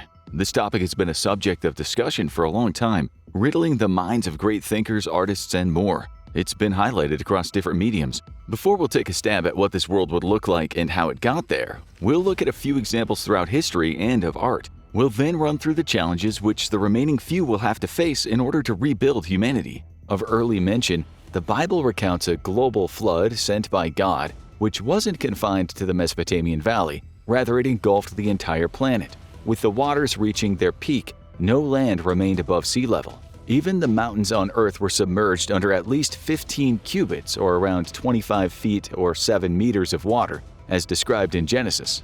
The result was devastating, leaving all dead except for one single family. Following the flood, a man named Noah and his family had to navigate a new and unfamiliar world, starting over and working to grow again. In the writing, they received God's blessing and instruction to multiply and repopulate, and only by this mighty guide were they able to do so. In the 16th century, Nostradamus, a French astrologer, penned verses and quatrains, which were considered to be prophetic in nature. In one of those writings, quatrain 1072, he wrote, "The year 1999, 7th month, from the sky will come a great king of terror, to bring back to life the great king of the Mongols, before and after Mars to reign by good luck." The prevailing belief is that this aligns with the 1999 solar eclipse, amplifying the significance of other quatrains and prophecies for the end. However, as of yet, no definitive conclusion or catastrophic event has occurred to affirm the accuracy of this claim. His supposed prophecies range from the bad to the catastrophic, and each year new claims are made, deduced from his original writings. The Last Man by Mary Shelley is a mesmerizing post-apocalyptic science fiction novel set in the late 21st century. It depicts a world ravaged by a devastating plague, delving into the harrowing accounts of the few remaining survivors as they struggle to navigate the desolate ruins of civilization. With a poetic narrative, Shelley's masterpiece explores the existential problems brought about by the complete annihilation of humanity. It ends, as the title suggests, with a single man, alone, facing the end. In a similar vein, Cormac McCarthy's The Road takes readers on a journey across a desolate and ashen landscape. The tale follows a father and his young son walking forward, and, as a metaphor, their journey explores the depths of human resilience and the unyielding bond between parent and child. Set in the aftermath of an unspecified cataclysm, the novel captures the essence of survival in the face of unimaginable adversity. Also, Why, The Last Man is a post-apocalyptic graphic novel that presents a thought-provoking narrative centered around the last surviving man in a world suddenly abundant with females. This intriguing premise sheds light on the dire consequences of declining birth rates globally and the profound impact it might have on the future of humanity. In the popular and ever-present zombie apocalypse theme, showcased in the immensely popular television series The Walking Dead, there's a vast array of other intriguing themes to explore. From ecological disasters to technological meltdowns, these narratives provide a diverse and captivating perspective on the potential collapse of society, oftentimes revealing that the greatest challenge lies within the human condition and each person's struggle to unite. Through these various post-apocalyptic tales, readers are invited to contemplate the fragility of our existence, the resilience of the human spirit, and the profound challenges humanity may face in an uncertain future. None of these literary examples provide exceptional guidance into specific survival methods as much as they investigate the overall drive that humans have to survive despite their circumstances. Beyond prophecies and creative explorations, a number of hypotheses have been made based on consideration about current trends in humanity and environmental factors. These hypotheses point toward potential catalysts that could trigger a mass death or apocalyptic event. According to a study conducted by the Global Challenges Foundation, there is a 1 in 6 chance of a catastrophic event leading to human extinction before the year 2100. This statistic is not merely a hypothetical scenario, but rather a potential reality, supported by analysis of various existential risks such as pandemics, nuclear war, and climate change. If not adequately addressed, these risks could culminate in a catastrophic event of apocalyptic proportions, resulting in the demise of 99.9% of the human population. The Foundation's annual report on global catastrophes offers valuable insights into pandemics, artificial intelligence, near-Earth asteroids, climate catastrophe, supervolcanic eruptions, ecological collapse, global population dynamics, and climate tipping points. Furthermore, a report by the United Nations Office for Disaster Risk Reduction states that between 2000 and 2019, there were over 7,000 major disaster events, resulting in 1.23 million deaths. While these numbers are far from the 99.9% death toll we're considering, they highlight the devastating impact of disasters on human life and allow for speculation of a much larger catastrophe. As of November 6, 2023, the global population stands at approximately 8.1 billion. In a hypothetical scenario where 99.9% of humanity succumbs to a global catastrophe, only 0.1% would remain, equating to roughly 8.1 million individuals. The survivors would encounter a multitude of challenges as they strive to ensure the continuity and survival of the species. These challenges would be spread out across the full spectrum of human life, since the systems and networks that we rely on day to day, for the menial and basic, all the way to the most complex activities of life, would most likely be decimated or left unmanned due to the dwindled population. Initially, the focus would be on addressing fundamental needs like food, water, and shelter. With a significantly diminished population, the survivors would need to adapt and discover innovative methods of resource acquisition, potentially through farming, hunting, and gathering. Furthermore, maintenance and repair of existing infrastructure, such as water and sanitation systems, would be imperative to mitigate the risk of disease transmission. Moreover, preserving knowledge and skills would be paramount to rebuilding society. This would necessitate the transfer of essential information and expertise in critical areas such as medicine, agriculture, engineering, education, and even art. The safeguarding of knowledge would serve as a cornerstone for the long-term survival and progression of humanity. Establishing social organization and governance structures would be another pivotal task for the survivors. This could involve the formation of communities, the development of leadership roles, and the creation of systems for decision-making and conflict resolution to maintain order and foster cooperation. Lastly, the survivors would need to prioritize repopulation and genetic diversity to ensure the continued existence of the human species. Encouraging reproduction and potentially implementing strategies to uphold genetic diversity within the population would be vital considerations in this context. The canvas of survival for these remaining individuals relies heavily on the catalyst of destruction. If 8.1 million people were concentrated in a single safe area, the chances of rebuilding certain life-necessary systems would be higher. The biblical flood story illustrates how life was even restored through a single family to repopulate the earth. However, considering the 195 countries in the world, the 8.1 million people would likely be dispersed across different countries, each facing unique circumstances, some more dangerous than others depending on the precluding events. This greatly impacts the potential of survival and the methods to achieve it. So while this video will jump into potential apocalyptic events, it can only provide general outcomes. But even then, we'll delve into the causes, outcomes, and possible survival strategies for each catalyst. What if, similar to Shelley's The Last Man, a plague or other pandemic was the source of the destruction? The devastating potential of a global biological pandemic looms over humanity, haunting our collective consciousness. This is especially so as we navigate through the aftermath of the COVID-19 pandemic.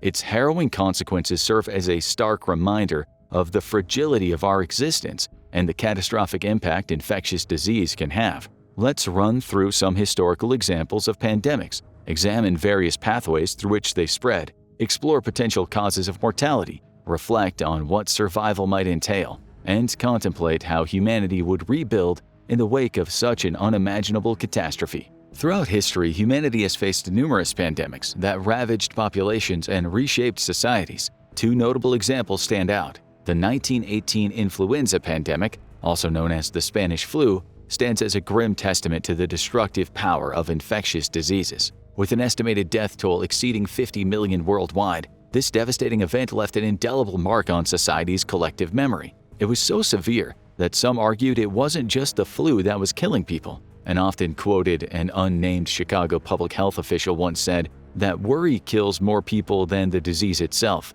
While this is likely not true, this highlights the grip which sickness, when spread across communities, can take over the human psyche. In the 14th century, a dark cloud descended upon humanity in the form of the Black Death, also known as the bubonic plague, caused by Yersinia pestis bacteria and transmitted through the fleas infesting rats. This merciless plague claimed between 75 to 200 million lives worldwide. Its sheer scale and horror forever altered societies and reshaped human history. The unfortunate truth is that the bubonic plague was never fully beaten and is actually still around today. However, modern medicine has greatly decreased the threat, which is why you no longer hear stories of similar devastation today. Understanding how pandemics spread is crucial to comprehend their potential impact on humanity. Here are some common pathways through which these invisible killers propagate. Airborne transmission poses a significant risk during pandemics, as infected individuals release virus-laden droplets into the air through coughs and sneezes. These minuscule aerosols can be unwittingly inhaled by others, leading to rapid infection rates and widespread devastation. Contact transmission plays a central role in the spread of infectious diseases. When an infected person touches a surface, they leave behind viral particles that can survive for extended periods. If another person touches the contaminated surface and then touches their face or mucous membranes, the virus gains entry, silently infiltrating their system. Certain diseases, as considered in the plague, rely on vectors such as mosquitoes or ticks to transmit pathogens from one host to another. These tiny creatures unknowingly become carriers of doom, perpetuating the cycle of infection as they move from victim to victim. Such vector-borne transmissions can amplify the reach and the impact of a pandemic. In contemplating the horrors of a global biological pandemic, we must confront its potential lethality. Here are some ways in which such an event could claim countless lives. The direct mortality caused by a global pandemic would be staggering. The virus itself could introduce severe illness or even death in those unlucky enough to be infected. In the past, pandemic-level viruses have had numerous symptoms. From the strong cough and respiratory issues akin to COVID-19, all the way to the grotesque boils often associated with the Black Plague. In New York, however, the state reported that around 80% of deaths from the COVID-19 pandemic had at least one other comorbidity, or another health factor which can be life-threatening. So while the initial toll on human life would be immeasurable, leaving behind sorrow and emptiness in its wake, there are also indirect mortalities which could occur. Indirect mortalities are those not necessarily associated with the disease itself. We've seen the panic that events like this could cause, including cases of humans turning to crime or acting out in fear in response to these events. You can assume across all factors of potential catastrophic death to humanity that there would be a chance for deaths related to, but not directly by, the cause. In addition to the fringe, overwhelmed healthcare systems would struggle to provide adequate medical care for not only pandemic-related cases but also other illnesses and injuries. During the COVID-19 pandemic, a study was done by the National Institute of Health which revealed that 63% of participating hospitals reported an overcrowded emergency department. Many health officials found themselves overworked and burnt out, which in America gave rise to a campaign of support calling those first responders and medical officials heroes. A lack of resources and overwhelmed medical personnel would lead to devastating consequences across all aspects of healthcare. Survival in the aftermath of a global biological pandemic would be challenging. A global pandemic would unleash economic chaos, disrupting global supply chains and triggering shortages of essential resources, including food, medicine, and other vital supplies. The resulting socioeconomic instability would compound the already dire situation, plunging societies into disarray. The remaining population would need to adapt to find new ways of obtaining resources, possibly through farming, hunting, and gathering. With typical medical care either overwhelmed or completely non-existent, survivors may turn to traditional medicine practices, as long as the environment allows. Thus, care and attention would divert from the typical day-to-day, especially in heavily developed countries, and toward mere survival. Factors of life often taken for granted would become the most primary of ventures for anyone still surviving. Furthermore, depending on the diseases and the transmission methods, the survivors would have to adequately assess means of battling sickness themselves. Vaccines, with their heavy reliance on numerous supply chain efficiencies, would be out of the question. For example, the COVID-19 vaccine, which was touted as a worthy response, was required to be kept at a temperature so cold, special facilities and transportation was required.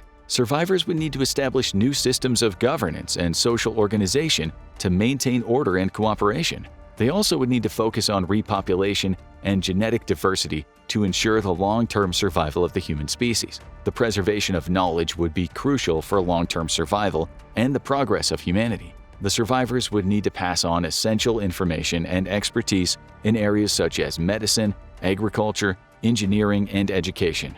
A nuclear war that kills the majority of humanity is a possibility that's been discussed by experts for many years, especially during recent events and numerous battlegrounds cropping up across the globe.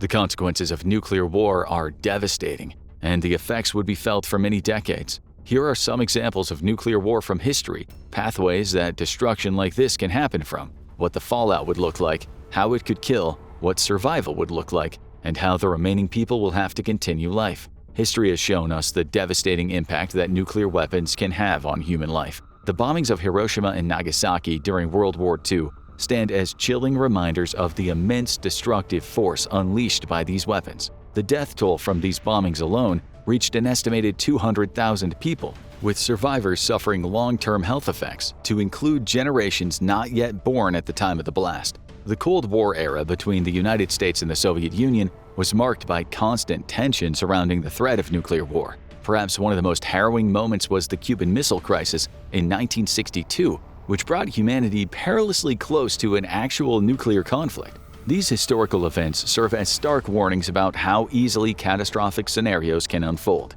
How could this house of cards collapse? One pathway toward widespread destruction lies in accidental launches. Picture a scenario where a technical malfunction or a miscommunication triggers an unintentional launch of a nuclear weapon. There's also the idea of artificial intelligence or some greatly advanced computer being able to override the safeguards of global nuclear systems. One bomb may invite more as retaliation ensues. This is often discussed within the realm of the military strategy called mutually assured destruction. As unthinkable as it may seem, history has witnessed several close calls where human error nearly resulted in catastrophe. Another haunting possibility is the intentional launch of nuclear weapons by a country or a group as an act of aggression or retaliation. In times of heightened tensions and conflicts, the unthinkable can become a reality. The consequences would be catastrophic, with humanity caught in the crossfire. The advancement of technology has introduced new pathways to destruction.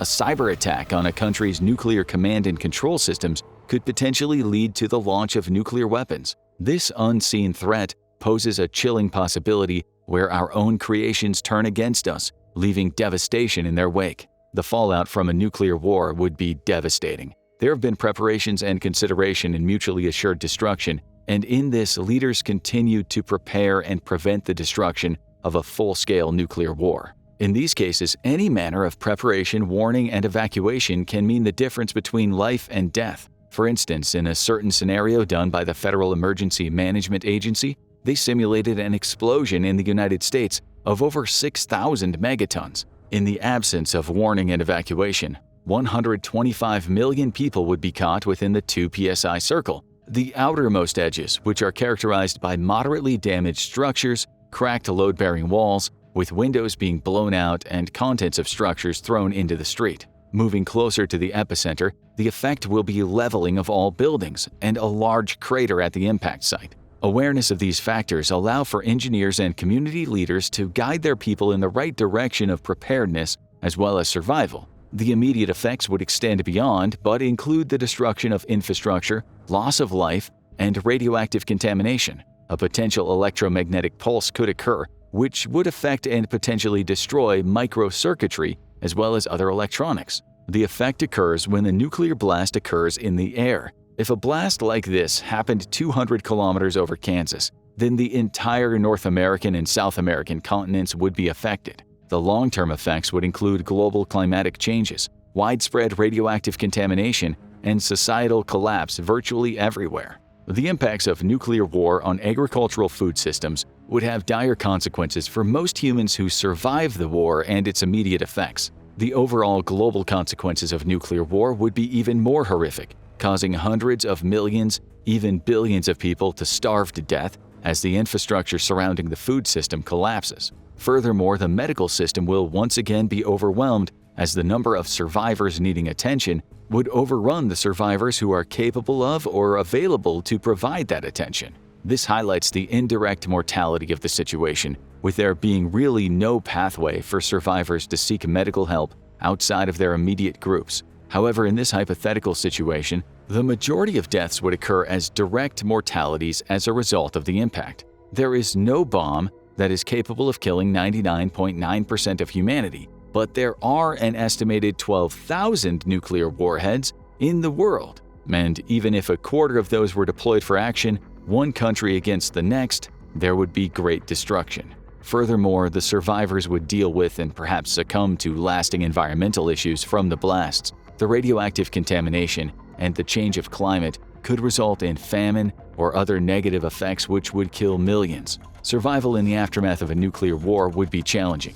Radioactive contamination would remain, and it'd make it difficult to go outside and commune with others. Furthermore, most people would not have the technology to adequately assess the current environment in order to know what areas are safe. The aftermath of a nuclear blast can have devastating effects on the environment. Radioactive fallout from nuclear weapons sends radioactive materials into the atmosphere from the ground. Fallout typically contains hundreds of different radionuclides, some of which stay in the environment for a long time because they have long half-lives, like cesium-137, which has a half-life of about 30 years. Most have very short half-lives, so decay away in a few minutes or a few days. For example, iodine-131, which has a half-life of 8 days. Plutonium levels in the environment are very low and pose little risk to most people. The creation of nuclear weapons produced a large amount of waste, which is still being managed today. However, people who live near old weapons production or testing sites may have a higher risk of exposure.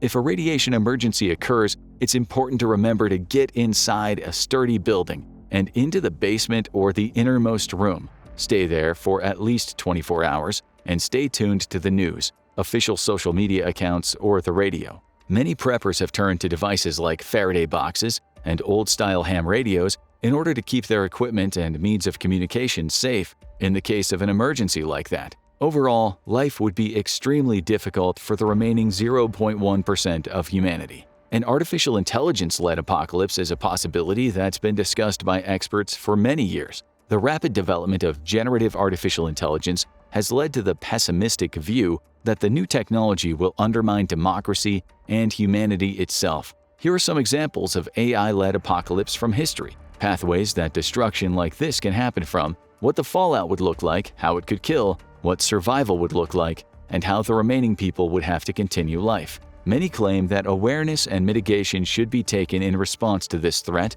just the same as any climate or nuclear threats. We've seen examples of these apocalyptic theories played out in movies such as The Terminator and The Matrix, both highlighting remnant humans living in response and rebellion to an artificial intelligence which has gained superiority over humans. There are engineers specifically focused on establishing and maintaining the guardrails which can prevent these technologies from getting out of hand. However, speculation of this destruction does exist. Certain pathways that destruction like this can happen from, however, include unintended consequences, which highlights the need for solid AI ethics and safety practices. Some have proposed a standardized global code of ethics for any models that are created in order to ensure that human bias does not allow gaps which, left exposed, can lead to harmful growth of these systems. The situation gets tricky when considering the human fallibility component, not only in the programming but the usage of these tools. Only recently, a ChatGPT-4 model manipulated a human into solving a CAPTCHA for it,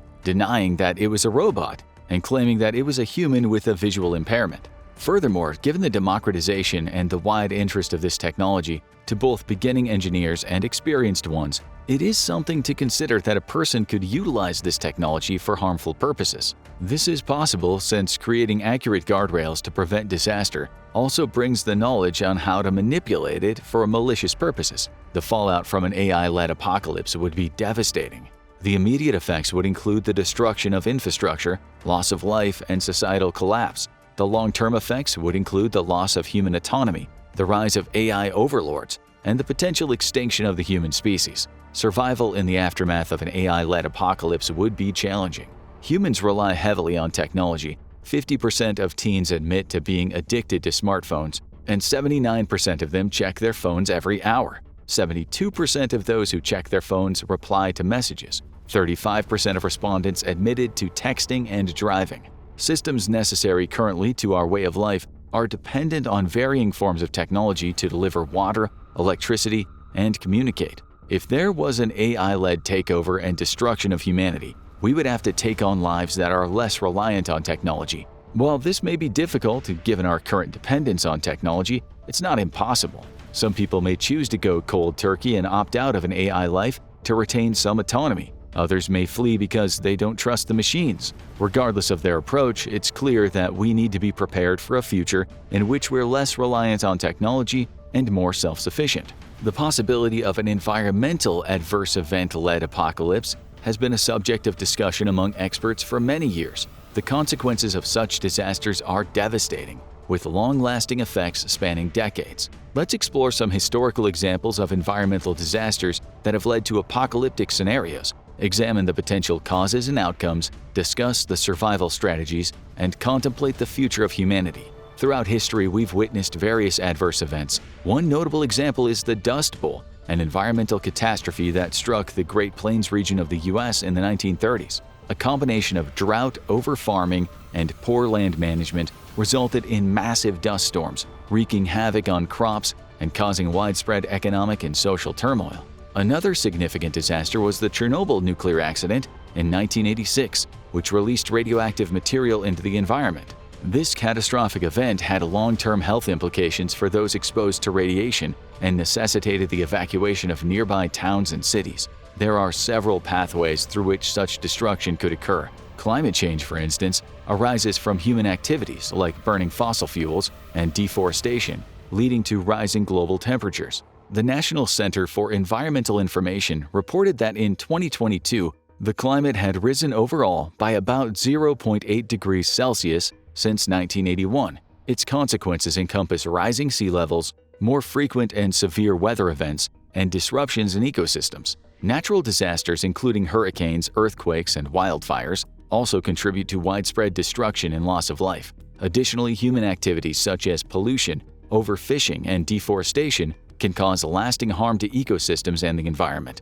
The fallout from an environmental adverse event-led apocalypse would be catastrophic. Immediate effects would entail infrastructure destruction, loss of life, and societal collapse. In the long term, we would face the loss of biodiversity, alterations in climate patterns, and the potential extinction of species. Survival in the aftermath of an environmental adverse event-led apocalypse would be challenging. The remaining population would need to address basic needs such as food, water, and shelter. Considering the nature of this cataclysmic event, great consideration would need to be taken in order to accurately assess the safety of the environment, where threats may still lay, and be able to retrieve life-giving resources still from the area. Even now, our world is grappling with significant challenges related to water scarcity and contamination. In 2021, over 2 billion people lived in water-stressed countries, a situation expected to worsen due to climate change and population growth. Furthermore, in 2022, at least 1.7 billion people relied on drinking water sources contaminated with feces, leading to the transmission of diseases such as diarrhea, cholera, dysentery, typhoid, and polio. In the event of catastrophic disaster, these existing issues could be exacerbated, making it even more critical for survivors to exercise caution. Safe and sufficient water is essential for practicing hygiene and preventing the spread of various diseases. However, only 73% of the global population had access to safely managed drinking water services in 2022. This may be alleviated over time with such a population decrease and the stop of most of the world's industry, but it would still present an immediate challenge to those survivors. In light of these challenges, it's vital to consider the potential impact of a severe disaster on our already strained environment. Survivors would need to be vigilant in securing safe water sources and maintaining proper hygiene practices to prevent the spread of waterborne diseases. The importance of addressing these issues cannot be overstated, as the consequence of inaction could be dire. As we face the possibility of an apocalyptic event, it's important to prepare for the worst. The collapse of supply lines, international travel and trade routes, economic systems, and social order during the 2020 COVID-19 pandemic was a prime example of the kind of breakdown preppers were anticipating and had prepared for. The majority of contemporary prepping is not predicated on fringe ideologies. It's built around precautionary fears of disaster, aligned with areas of relatively popular political sentiments. We can't survive alone, and we need to integrate the reality of these changes into our lived realities. We need to resist despair and be generous, and by building resilience and solidarity, we can face the apocalypse together. As Cormac McCarthy writes in The Road, the frailty of everything revealed at last, old and troubling issues resolved into nothingness and night. To prepare for the apocalypse, we need to address basic needs, such as food, water, and shelter. We need to maintain and repair existing infrastructure, such as water and sanitation systems, to prevent the spread of diseases. We need to preserve knowledge and skills to rebuild society, including passing on essential information and expertise in areas such as medicine, agriculture, engineering, and education. We need to establish social organization and governance structures to maintain order and cooperation. Lastly, we need to focus on repopulation and genetic diversity to ensure long-term survival of the human species. In the face of potential apocalyptic scenarios, it's crucial to look at the measures taken by countries such as the United States to deter such catastrophes. For instance, the Homeland Security Presidential Directive 8, or HSPD 8, established national policies to strengthen the preparedness of the United States to prevent, protect against, respond to, and recover from threatened or actual domestic terrorist attacks, major disasters, and other emergencies. This directive led to the creation of the National Preparedness Goal, which describes 5 mission areas: prevention, protection, mitigation, response, and recovery, and 32 activities called core capabilities that address the greatest risks to the nation. The Biden administration has also invested significantly in pre-disaster mitigation resources. In 2021, it directed $1 billion for communities, states, and tribal governments into pre-disaster mitigation resources to prepare for extreme weather events and other disasters. This investment is part of a broader approach to climate resilience, which includes setting a responsible flood risk standard for the federal government and investing in resilience through the American Jobs Plan and the FY22 budget. Moreover, FEMA provides state and local governments with preparedness program funding in the form of non-disaster grants to enhance the capacity of state and local emergency responders to prevent, respond to, and recover from a weapons of mass destruction terrorism incident involving chemical, biological, radiological, nuclear, or other hazards. Internationally, the United States has outlined a strategy to prevent conflict and promote stability. This strategy elevates prevention, addresses the political drivers of the fragility, and supports locally driven solutions. It includes measures to mitigate health education, economic, environmental, and food security dimensions of conflict, strengthen oversight, accountability, and administration in the security and justice sectors, and monitor and mitigate the impacts of disinformation, propaganda, and incitement to violence. Other countries have also taken steps to prepare for potential disasters. For example, Israel has been conducting scenario-based preparedness exercises since 2007, which include preparedness for natural disasters as well as war and terrorism. In conclusion, as we face the possibility of an apocalyptic pandemic, we must remember that the apocalypse may not come all at once. In a tidal wave or a new strain of disease, it probably won't be cinematic, and there won't be a soundtrack. We must prepare for the apocalypse by addressing basic needs such as food, water, and shelter, maintaining and repairing existing infrastructure, preserving knowledge and skills to rebuild society, establishing social organization and governance structures, and focusing on repopulation and genetic diversity. Antarctica is approximately 14.2 million square kilometers or 5.5 million square miles in size, and 98% of its land is covered in thick ice. But what would happen if it all suddenly melted at once? It would be very, very bad. The coastlines of every continent on the planet Earth would be redrawn as the ocean levels rose. Inland seas and extensive flooding of rivers would create new bodies of water where major metropolises once existed. Entire nations would be consumed by the waves of the swelling oceans. Virtually no one would survive the melting of Antarctica.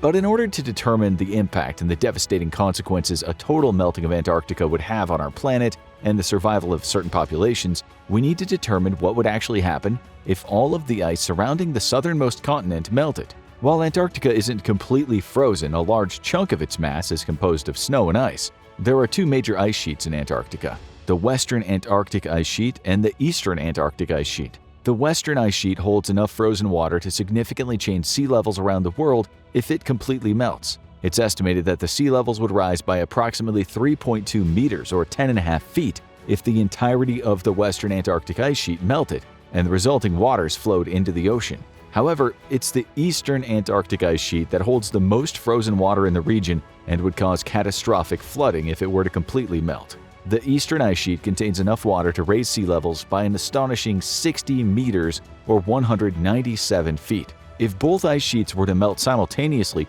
it could raise ocean levels around 64 meters or 210 feet. This would result in many islands, major cities, and entire countries being swept underwater. On top of the ice sheets, Antarctica also contains snow and packed ice that surrounds the continent and would also contribute to sea levels rise if melted. Before we examine exactly which parts of the world would be submerged due to the immense flooding that would come from Antarctica melting, and if where you live will give you a chance to survive this disastrous event, we have a question for you.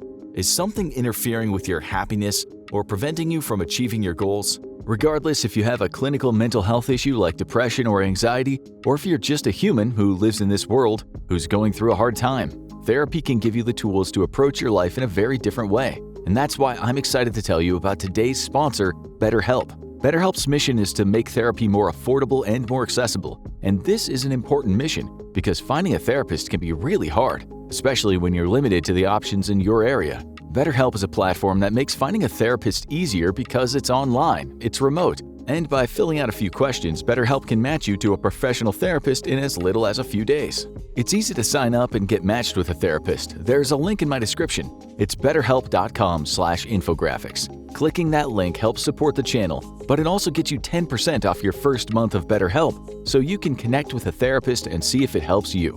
And because finding a therapist is a little like dating, if you don't really fit with that therapist, which is a common thing with therapy, you can easily switch to a therapist for free without stressing about insurance, who's in your network, or anything like that. So if you're struggling, consider online therapy with BetterHelp. Click the link in the description or visit betterhelp.com/infographics. Thanks again, BetterHelp, for supporting this channel. And now back to Antarctica. As we were saying before, we examine exactly which parts of the world would be submerged due to the immense flooding that would come from Antarctica melting, and if where you live will give you a chance to survive this disastrous event, we need to break down a few key statistics. First, the rate at which the ice sheets of Antarctica are currently melting is causing sea levels to rise by about 0.22 millimeters per year. This might not seem like a lot, but over time, this addition of water to our oceans adds up. Ice sheets around the world are currently melting faster than at any previous time in recent history due to climate change. All evidence indicates that human actions such as burning fossil fuels like oil, coal, and natural gas to generate energy are releasing greenhouse gases like carbon dioxide into the atmosphere. Methane from unsustainable horticultural practices is being released into the atmosphere, exacerbating the climate change crisis. These types of gases trap the radiation from the sun and cause global temperatures to increase, which in turn causes ice and glaciers to melt and dump the water they once contained into the oceans. It's estimated that the average temperature of Earth could increase by 2 to 9.7 degrees Fahrenheit, or 1.1 to 5.4 degrees Celsius, by the end of the century. This has led to models created by scientists to predict that sea levels could rise by as much as 60 millimeters or 2.36 inches by 2100. Again, even though this doesn't seem like a lot, we need to remember that there are many places around the world where people live along the coast at sea level.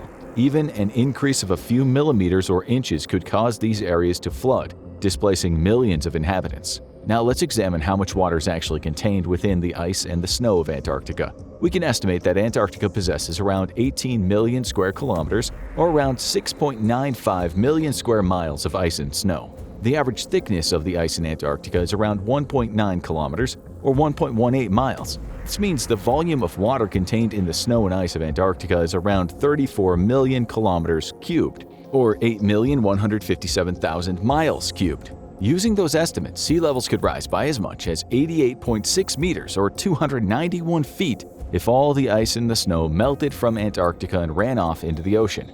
It's clear that the melting of all the ice and snow in Antarctica will cause a massive amount of water to be released and sea levels to rise drastically. Before we look at the specific areas that'll be underwater if this were to happen, let's discuss some basic facts about Antarctica and what a total melting of its ice and snow would mean for the continent itself. Antarctica is the 5th largest continent on Earth, and it's bigger than both Europe and Australia. To be clear about just how extensive the ice sheets of Antarctica are, they're around 20% of the southern hemisphere, so it probably comes as no surprise that the Antarctic ice sheet is the largest single piece of ice on the entire planet. Interestingly, the ice sheets of Antarctica are not always the same size. During the summer, the sea ice around Antarctica is around 3 million square kilometers, or 1.2 million square miles. However, by the end of the winter, the sea ice can extend to 19 million square kilometers, or 7.3 million square miles. The growth and shrinkage of the sea ice occur mainly around the Ross Ice Shelf and the Rona Ice Shelf. It's here that glacial ice from the interior of the continent moves toward the lower elevation regions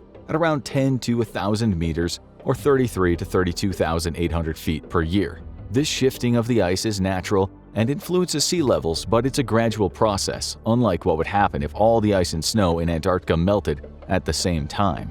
The continent itself is divided by the Transantarctic Mountains, which reach elevations of 4,500 meters or 14,764 feet. The elevation of the Antarctic ice sheet is around 2,000 meters, 6,562 feet, but can rise as high as 4,000 meters or 13,123 feet near the middle of the continent. Surprisingly, Antarctica isn't a solid landmass. If all the ice were to melt, Antarctica would be a series of archipelagos with frigid water flowing between them. If Antarctica were to melt, it wouldn't just affect the lands of the planet, it'd also cause massive changes to the consumption of the oceans as well. The waters around the continent are 4,000 to 5,000 meters, or 13,100 feet to 16,400 feet deep, and are part of the Southern Ocean, which is all salt water. The ice and snow of Antarctica are made up mostly of fresh water, though. If all this fresh water were to melt and run off into the ocean, it would change the salinity of the water surrounding the continent. This would have drastic consequences on the density of the water in the region, which could throw off the ocean conveyor belt that carries nutrients and water around the globe. The ocean conveyor belt, formerly known as the thermohaline circulation, is the vast system of global ocean currents driven by differences in temperature and salinity. The ocean conveyor belt also plays a pivotal role in the planet's weather systems as well. Therefore, if Antarctica melted, it would impact both the ocean and the atmospheric systems of planet Earth.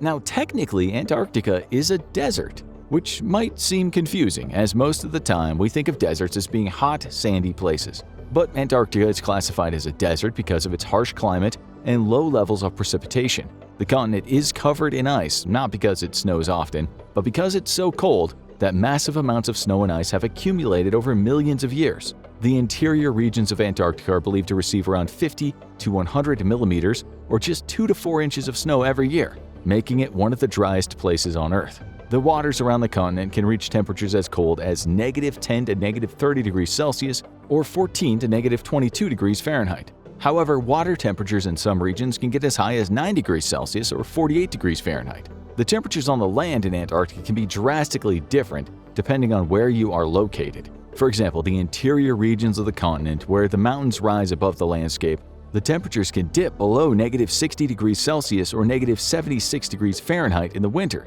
and -20 degrees Celsius or -4 degrees Fahrenheit in the summer. In 1983, Russian scientists at Vostok Research Station measured temperatures of -89.2 degrees Celsius or -128.6 degrees Fahrenheit. This was the coldest temperature ever recorded on Earth. Antarctica also plays a major role in regulating the planet's temperature by reflecting large amounts of the sun's radiation back into space. This helps keep the planet cool and allows for moderate temperatures we enjoy around much of the world. However, as more ice and snow melts due to climate change, less radiation is being reflected back into space. This causes global temperatures to increase, leading to even more snow and ice melting, which generates a negative feedback loop. The process is one of the very real dangers we face in the future that could be a result of all the ice in Antarctica melting over a period of time. Even though Antarctica is one of the harshest environments on the planet, life still finds a way to survive on the continent. Lichens, moss, several other forms of vegetation all grow there. In fact, around 130 species have been recorded in Antarctica, including 100 types of different mosses. However, due to a lack of water and extreme cold, there are no bushes or trees in Antarctica. The waters around the continent are teeming with life, including fish, whales, and other marine organisms. And of course, Antarctica's most famous residents are the 20 million penguins that call its frozen landscape home. The tragic part is that if all the ice and snow melted on that continent, almost all the species that currently live there would perish. Now let's examine what would happen to other parts of the world if Antarctica melted. There are definitely regions that would fare better than others. However, it is important to note that even if where you live doesn't find itself underwater, the climate and weather patterns across the planet would shift drastically, which could result in your home lying in the path of powerful and deadly storms. We'll start with North America. If Antarctica melted, pretty much the entire east coast of the United States would be wiped out. Boston, New York City, Philadelphia, and Washington, D.C. would all be underwater. The states of Rhode Island, Delaware, and Maryland would no longer exist. All southern states would be ravaged by flooding, resulting in almost all of Florida being submerged beneath the Atlantic Ocean. Charleston and much of the rest of North and South Carolina would also be sunk. In the southern U.S., the Mississippi Delta would swell, and the ocean would consume New Orleans and much of the South. A giant bay would develop where the Mississippi River once flowed and would extend deep into the middle of the country.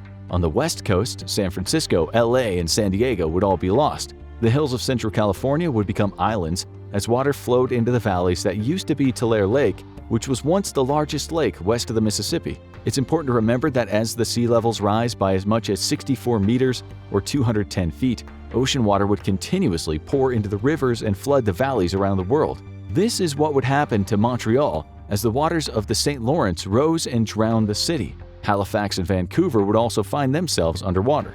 Much of the coasts of Mexico would also be submerged, and around half of the Yucatan Peninsula would be underwater. Instead of one big island, Cuba would be broken up into an archipelago. Havana would be at the bottom of a now much deeper Atlantic. In fact, most of the islands in the Bahamas and Caribbean would be completely wiped off the map. If all the ice in Antarctica were to melt, pretty much every coastal city in North America would either be severely flooded or completely underwater. Major rivers would flood and new bays would form. Now let's move to South America. Like with the Mississippi, the Amazon River would swell and a huge inlet sea would emerge in the middle of the continent. The state of the Amazon in Brazil would be almost completely submerged. Georgetown, Rio de Janeiro, Montevideo, and Buenos Aires would all be underwater due to increased sea levels. In the southern part of the continent, Paraguay River Basin would flood and result in another gigantic Atlantic inlet that would cover parts of Argentina and Uruguay. Although much of the east coast of South America would be devastated, the western coast wouldn't be affected nearly as much. This is because the Andes Mountains run along the west coast, resulting in many cities residing at higher elevations. However, smaller coastal towns around the continent would still be flooded as the new shoreline moved further inland. It's also worth noting that Central America would lose much of its coasts. The Panama Canal and the surrounding area would suffer catastrophic flooding that would create a larger and wider passage between the Atlantic and the Pacific Oceans, where the canal was once located. This would result in passageway where huge ocean liners could easily pass through. Next, let's look at Africa, where much of the continent would actually survive unscathed. Unfortunately, Senegal, the Gambia, Guinea-Bissau, and Guinea would not fall under that category. These countries would be mostly flooded and become part of the Atlantic Ocean due to the fact that much of their lands lie at sea level. Dakar, Bissau, Freetown, and Monrovia would no longer exist. Abidjan, Accra, and Lagos would also be underwater. There would be slight flooding in southern Africa that would threaten Cape Town, but the rest of the region would see little change. In East Africa, Maputo in Mozambique, Dar es Salaam in Tanzania, and Mogadishu in Somalia would be consumed by the Indian Ocean. The Red Sea and the Gulf of Aden would swell and flood any towns and cities along their coasts. Then there's the southern Mediterranean. As sea levels rise, water from the Atlantic would pour through the Strait of Gibraltar and cause the Mediterranean Sea to expand. This would result in Tunis, Tripoli, and Alexandria sinking underwater. The cities would be lost like Plato's Atlantis. The Nile Delta would also flood, causing much of Cairo to be destroyed. The waters of the Mediterranean would pour across the lower elevations of Libya, creating a new, gigantic Mediterranean island off the coast of the newly carved-out shores of North Africa. On the other side of the Mediterranean, southern Europe would see relatively mild flooding. Of course, there would be some exceptions. For example, Venice and much of northern Italy would be consumed by the Adriatic and Ligurian seas. The influx of water into the Mediterranean would also cause the Black and Caspian seas to surge tremendously, enveloping parts of Eastern Europe. The coasts of Turkey, Bulgaria, Romania, and Ukraine would be decimated. The Volga River would flood, and the Caspian Sea would extend north, flooding huge amounts of land in western Russia. But all the cities and towns and lands lost in southern Europe and Eastern Europe are nothing compared to what would happen in northern Europe. The United Kingdom would lose somewhere around 20% of its land. London and much of eastern Britain would be underwater. Almost all of the Netherlands and Denmark would become part of the North Sea. A series of islands would form where Estonia and Latvia once existed, as the Black Sea covers much of the landscape. Stockholm, Helsinki, and St. Petersburg would all be submerged. The new north coast of Europe would start deeper in Poland and Germany and France. Europe could lose as much as a third of its lands to the rising waters caused by the melting of ice in Antarctica. In Asia, the Persian Gulf would extend northward as the waters of the Indian Ocean rose and poured across the landscape. Lands as far as Baghdad would be underwater. The once desolate deserts of Iraq would be covered by waves of the new Persian Gulf. Kuwait City, Doha, and Dubai would also be part of this new inlet. Around 160 million people would be displaced as Bangladesh and West Bengal were flooded by the Meghna River, and the entire region became a new bay. South Vietnam and much of Indonesia would no longer exist. Cities like Ho Chi Minh, Jakarta, and Bangkok would be at the bottom of the ocean, where the Indian meets the Pacific. Many of the 7,640 islands that make up the Philippines would be underwater, with the major cities of Cebu and Manila flooded beyond recognition. Entire South Asian populations would be wiped off the map, and entire islands would be completely under the waters of the Pacific Ocean. Much of eastern China would flood, drowning around 600 million people currently living there. The waters of the Yellow Sea would extend all the way to Beijing, which would likely end up underwater as well. Shanghai would be long gone, and over a quarter of China's land would be part ocean. Hong Kong, Tokyo, and Seoul would all be under the East China Sea, the Sea of Japan, and the Pacific Ocean. The entire city-state of Singapore would be submerged, and the only reminder of the city would be the tops of the tallest skyscrapers sticking out of the waves. Untold numbers of people would either need to move farther inland or would perish. Then again, entire communities might arise on floating houses that subsist off plants and animals that live in the waters that were once their homes. 4 out of 5 Australians live on the coast, and when sea levels rise as a result of the complete melting of Antarctica, almost every major city in the country would be affected. Sydney, Brisbane, Melbourne, and Perth would all be drowned. The Spencer Gulf would flood into Lake Torrens, and a gigantic inland sea would form with small islands created by the tops of hills poking out of the water. The desert that envelops much of central Australia would remain, which means the only hope for inhabitants of the nation is to live on the increasingly narrow strips of temperate land along the coasts that can sustain large populations of people. New Zealand would be broken up into smaller islands, with Auckland and Wellington being submerged in the Pacific. According to the United Nations, around 40% of the world's population lives within 100 kilometers or 62 miles of the coast. That's approximately 3.16 billion people, all of whom would be affected by the flooding caused if all the ice in Antarctica melted. There's no denying that this would be a global catastrophe, but the most terrifying part is that climate change is pushing the planet in this very direction. All of the snow and ice in Antarctica would never melt all at once, but over time, the ice sheets of the southernmost continent are pouring more and more water into the ocean, which is causing sea levels to rise at an alarming rate. This doesn't even take into consideration the amount of ice melting in the Arctic and from the Greenland ice sheet, which covers around 80% of the island. As these ice sheets and glaciers around the world melt, the sea levels will continue to rise more and more. In the not-too-distant future, many of the cities and lands mentioned in this video could be underwater. Islands around the world, like the Maldives, will sink below the ocean's surface and be lost forever. At this point, it's too late to stop the flooding and destruction of some regions to the increasing sea levels as a result of the ice in Antarctica and around the world melting. The melting of Antarctica and other ice sheets is not just going to cause sea levels to rise, it'll also result in drastic changes to weather patterns around the world. Hypothetically, if all the ice melted in Antarctica, it would cause global temperatures to skyrocket. More of the sun's radiation would remain in the atmosphere and cause the intensity of storms to increase. Humongous hurricanes would sweep across the enlarged oceans. Tornadoes would rip through the middle of continents that were spared from the flooding. It would end up being a worldwide doomsday scenario. What it comes down to is that if all the ice in Antarctica melted, sea levels would rise tremendously, washing away the coastlines of every continent and creating new bays, inlets, and inland seas that would decimate major cities. That being said, even people who live in areas that would not flood would experience intense climatic changes, such as increased temperatures and more intense storms. So even though over 40% of the entire human race would be wiped out almost immediately if all the ice and snow in Antarctica melted due to sea levels rising, the rest of the population would be threatened by other global changes.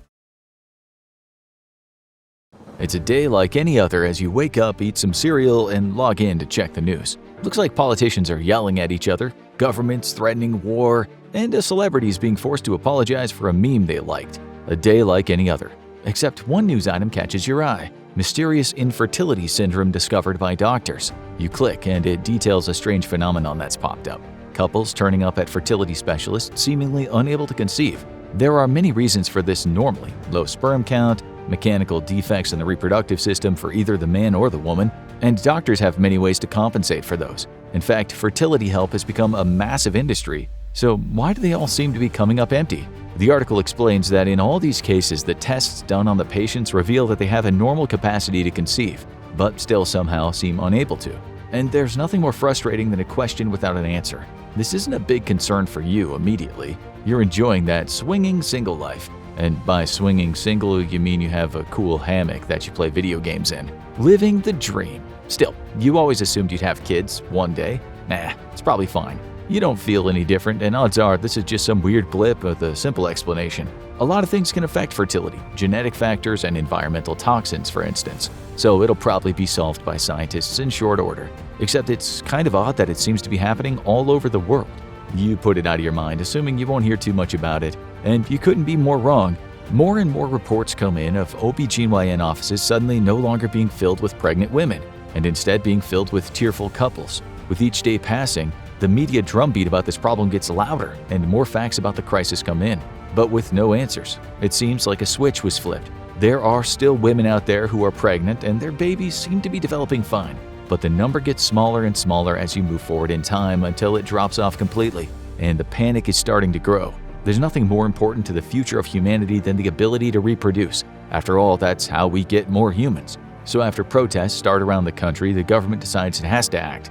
Making it worse, it doesn't take long before paranoid people and bad actors start coming up with their own answers for who's to blame. Some blame environmental toxins, others blame vaccines, yet others blame a sinister virus unleashed deliberately by whoever they hate the most. Soon enough, there are violent mobs gathered around the headquarters of whoever is being blamed, and the public won't be satisfied until they have answers. The president addresses the nation, and you watch nervously. This is the first time anyone in authority has actually admitted this is a problem, but you can't help but notice that the president looks like he's aged 5 years in the last few days, and he doesn't offer any answers either. What he does say is that the entire federal medical and disease-related bureaucracy is on the case, with orders to spend anything they need to find an answer. It doesn't take long for other countries to announce they're joining the effort, and soon the United States, Europe, Japan, and many of their allies have created a joint commission to study what has now been dubbed global autoinfertility disorder. But not everyone's cooperating. It's rare for there to be an issue where everyone is on the same page, and this is no exception. As soon as the word gets out, propagandists from enemy nations are looking for who to blame. Russia blames America, America blames Russia, and everyone watches nervously as humanity is about to come to an explosive end. Cooler heads prevail, but it just feels like we're just pushing the end down the road a bit. After all, if no more humans are coming to replace us, what are we fighting for? And the scary thing is, not everyone thinks this is a bad thing. You're used to seeing people on the internet saying just about everything to get a rise out of people, but could people actually be happy about the potential extinction of humanity? It turns out yes, because whatever this disorder is, it only seems to be affecting humanity. Animals and plants are reproducing just fine, and that's led some people to say, would it be a bad thing if we went extinct? Groups like VHEM, Voluntary Human Extinction Movement, argue that we're the most dangerous species on the planet, and they're claiming that Mother Earth took care of the problem somehow. Of course, given how humanity handles a crisis, the odds are good that they might not leave much of a world for the animals anyway. It'll be fine, probably. After all, the government's on the case, and they never disappoint. 5 years into the great baby bust. Spoiler alert, it wasn't fine. The government threw everything they could at the problem and largely came up empty. What they did determine was that it wasn't a localized problem or a problem with either the sperm or the egg. It was something wrong at the point of connection. The moment the sperm fertilizes an egg and creates an embryo, this process has just stopped working. Tests came up empty time and again, and weeks turned into months, and that turned into years. Over a 9-month period, babies were born, the number getting smaller and smaller, and then maternity wards went dark. The last baby was born a little over 4 years ago, and things have changed a lot, mostly for the worse. Research is ongoing into the problem, but it's mostly a case of throwing more money at it and hoping things would change. Countless scientists have worked on the project, with the most popular conclusion being that something went wrong in the evolutionary process. A part of our DNA bent sideways and screwed up the most important part of human existence, and they haven't been able to correct it yet. But in a lot of ways, things are still pretty normal. People still get up every day, go to work, and go out to drink. They're still meeting on dating apps and trying to forge that love connection. After all, it's only been 5 years, and surely scientists are going to crack this code eventually. And while the number of children being born is nearly zero, there are still a lot of children out there, some as young as 4 years old. They need to be educated, and schools are still up and running, but no one's sure what's going to happen in a year or two. Kindergarten teachers will need to find a new job, with elementary school teachers joining them soon after. And you're noticing a lot of things starting to go dark. OBGYN doctors were the first to lose their jobs, although many dovetailed into becoming general gynecologists. Fertility specialists kept their doors open for a while, promising desperate parents that they'll fix a problem no one could solve, but they've all been shut down now. And as you walk down the street, you recognize the old baby supply store in the shopping district. It's a liquor store now, which surely says something about where people's minds went. And all people have gotten desperate. No one is able to conceive. But some people are still trying to become parents by any means necessary. That's made the adoption industry go into overdrive, particularly when it comes to adoptions from abroad. Many countries have closed their borders to international adoptions, believing they have to keep their remaining children as an investment in their future. But in countries with a huge population and problems with poverty, adoption smuggling has become increasingly common, and scientists are still hard at work. Once it became clear that human reproduction didn't work the way it used to, specialists immediately tried to solve the problem with in vitro fertilization and other techniques, only to come up empty. This led them to a more desperate solution, that of human cloning. This has been banned as it's considered unethical in most countries, and many cloned animals had significant defects that led to an early death. But by bypassing the traditional method of conception and instead duplicating cells, scientists hope to kickstart a new baby boom. It's considered the most promising method of potentially solving the problem, but no viable embryos have yet been created. And then there's that case of the most valuable resources in the world. One of the X factors in global infertility is that fertility specialists have been preserving embryos for couples since the 1970s. Not all are viable, and not everyone is around to use theirs, but in the years after the Great Baby Bust began, some people chose to experiment and see if this would solve the problem. It did, because the fertilization of the embryo had already happened, and the implantation was still possible. Couples who chose to go this route tended to be very private with it and avoid attention, not wanting to be harassed by couples who didn't have the option. As for embryos that weren't claimed by a couple, they were a hot commodity too. Some couples were willing to pay big money for someone else's embryo and the chance to have a baby, while others were purchased for research and potentially human cloning. But one factor is unavoidable.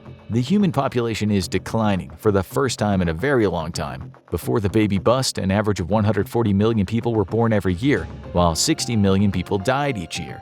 The death rate has ticked up slightly in the last 5 years due to a combo of less research into other diseases, global chaos, and despair and depression, leading to people not taking good care of themselves. This means that humanity is almost 500 million people lighter than it would have been before the crisis, and things are only going to go downhill from here. 10 years into the Great Baby Bust. We're the government and we're here to help. You can always trust that. But at what point do you stop believing them? It's 10 years in and the government has gotten no closer to a solution. The human cloning experiments dried up, and the few remaining embryos were either used or confiscated. Humanity is now officially a world devoid of young children, and the effects can be seen everywhere. Most elementary schools have been closed down and have been converted into government facilities. Playgrounds have either been left to rust or have been torn down, painful reminders of what humanity has lost. And the loss has gotten clearer and clearer. The old are continuing to die, and they're not being replaced. The human race is now down over 1 billion people, and it does seem like there's a little more space everywhere. It's almost eerie. But where you're at, things are still normal in some ways. People still need to eat, so they go to work. They need to forget, so they drink. Families with children of school age tend to keep to themselves, but teenagers are a different story. These kids grew up in the age of the baby bust, knowing that they might be the last generation, and they're angry. Sure, teenagers are always kind of angry, but this is different. And they're not the only ones. Unrest has gotten significantly worse in the last 5 years, and many people seem to have taken the attitude of, well, does anything matter anymore? After all, there is no next generation to build a world for anymore. Stealing, looting, and rioting have gotten more common, and you notice quite a few boarded-up store windows as you pass by. There are still billions of people left in the world, and they have needs to be filled, so most buildings and government services still exist. Many people still hold out hope that the world as we know it will resume, but they're getting fewer and fewer by the day. And around the world, you see more evidence that people are acting like there is no time like the present. Over the last few years, more and more conflicts have gotten from cold to hot. The Middle East burst into flames again, with Syria and Lebanon launching another attack on Israel, this one officially backed by Iran. Israel won decisively but has been facing a continuing stream of attacks on its borders ever since. After a brief pause, Russia is once again on the march, attacking every country in its path that isn't a member of NATO, and some believe that it's only a matter of time before they cross that line. In Asia, China finally made good on its threats to invade Taiwan. In both Europe and Asia, many people chose to flee rather than wage a doomed war against a superpower, and no other superpower seemed inclined to risk the little time humanity has left by intervening. The one exception was in the Korean Peninsula, where a North Korean attack on the South was met with fierce resistance and only ended when North Korea went dark, communications-wise, and stopped its attack, leading many to assume that the leadership was ready to go nuclear. And this is happening all around the world. Many powerful countries seem to be taking the opportunity to make their moves against their longtime enemies, but all seem hesitant to cross that final barrier and kick off World War III. After all, we're all in the same horrible boat now. The infertility plague seems to have affected across country lines, and no one has an answer. You remember those opening days after the crisis began? Fox News was blaming China, China was blaming the US, and that guy with the tinfoil hat was blaming the Latvians. It all seems to have faded away, as the blame doesn't really help anyone. Plus, maybe cooler heads were truly prevailing. The population of the world is aging fast, and unlike in the past, there is nothing to set that off. That means that the older generation is taking a more active role in the world, and maybe that means wisdom and caution, or maybe if Thanksgiving with Grandpa Jed and Uncle Larry was any indication, it means more fighting than ever. And in one area, things have completely changed. Maybe the most basic desire of most humans is companionship, sex, and ultimately reproduction. If you take that last one out of the equation, what does the dating world look like? There are still young people out there, and they still want to get busy. but there's no sense of urgency, no desire to ensure you're finding the right person. Dating apps have shifted to helping people find casual relationships. Wedding providers have seen a massive drop in business, and a sense of permanence seems to have disappeared from how we interact with people. You open up the app, look through potential matches, and freshen your breath before a night out in town. Of course, one relationship sector is booming: divorce lawyers. People are taking a long, hard look at who they want to be spending time with in humanity's last days, especially since there's no more staying together for the kids. 20 years after the great baby bust. There's no question about it. You're getting old. Spending your adulthood in a slow-moving post-apocalyptic world will do that. The good news is that you're not alone. As the last graduating class finished school a little over a year ago and all schools have now been converted to other buildings or left abandoned, the few babies from frozen embryos conceived after the bust are largely keeping out of sight, and even the colleges are looking pretty thin of students by now. No one thinks that getting a 4-year degree is the best use of your time when the end of the world is looming. And the harsh facts are impossible to avoid now. The population drop has become incredibly obvious. The population has shrunk by well over 1 billion, maybe more by now, although statisticians aren't too concerned with tracking it. With the world looking older and older, it's clear some things are falling by the wayside. Essential services like police and medical professionals seem to be funded by fumes. Facilities that care for the elderly are overtaxed and understaffed, leading many old people to choose to die at home instead. Medical examiners and hearses are a common sight on your street. And for many people, the world has shrunk. Travel around the state and country continues as energy production has been one of the few sectors to maintain full production. After all, there's no need to worry about running out of natural gas or harming the environment with it anymore, is there? Something else got us first. So buses, trains, and even planes still operate, although much less frequently than they used to. But one thing that has stopped for the most part is international travel. Most countries have gone into bunker mode, seeking to care for their own shrinking population and not wanting to take in refugees from other countries that are collapsing faster. This has had a positive effect. Countries are largely keeping to themselves, with military conflicts having ceased after a chaotic previous decade. Seems like most people are just waiting for the end. Well, not everyone. There's still a significant population of young people in the world, in their 20s and early 30s, and they're living it up at the end of the world. They used to be fierce activists, demanding the government save the world for them. But you can't find a solution where there isn't one, so now they party, largely running their own businesses and services as they take over for the people who are retiring. The internet is still up and running for now, so you can often log on and see all sorts of funny end-of-the-world memes from those darn kids. You don't get most of them anymore. But you notice some other strange things. The end of humanity has led to a lot of abandoned buildings. Schools are the most obvious, but as the population dwindles, you see a lot of other buildings just close down and never reopen. At first, they just looked like vacant real estate, and in the past, they would have been snapped up by a development team pretty quickly. But there's really no money in building new facilities when no new people are coming to fill them, so the buildings have been left to decay. And as the years pass, you can see vines starting to crawl up them. You look at what used to be a middle school, and you see a family of raccoons clambering off a tree branch and into an open window, no doubt in search of food or nest supplies. Well, at least some children are making use of the building still. You look up at the big buildings downtown. Eventually, nature will come for them as well. 50 years after the great baby bust. It feels strange to live through the last years of the world, that's for sure. Suppose you've been lucky. You're an old man now, your joints ache, and unlike the past, there's no getting repairs. After all, almost everyone is in the same boat, and the number of people still working are few and far between. It's partially because there just aren't that many people left. The internet went down a long time ago. Only local newspapers still print stories, and the best estimate is that there are probably no more than 2 billion, maybe fewer people left on the planet. The natural cycle of life and death took out many of them.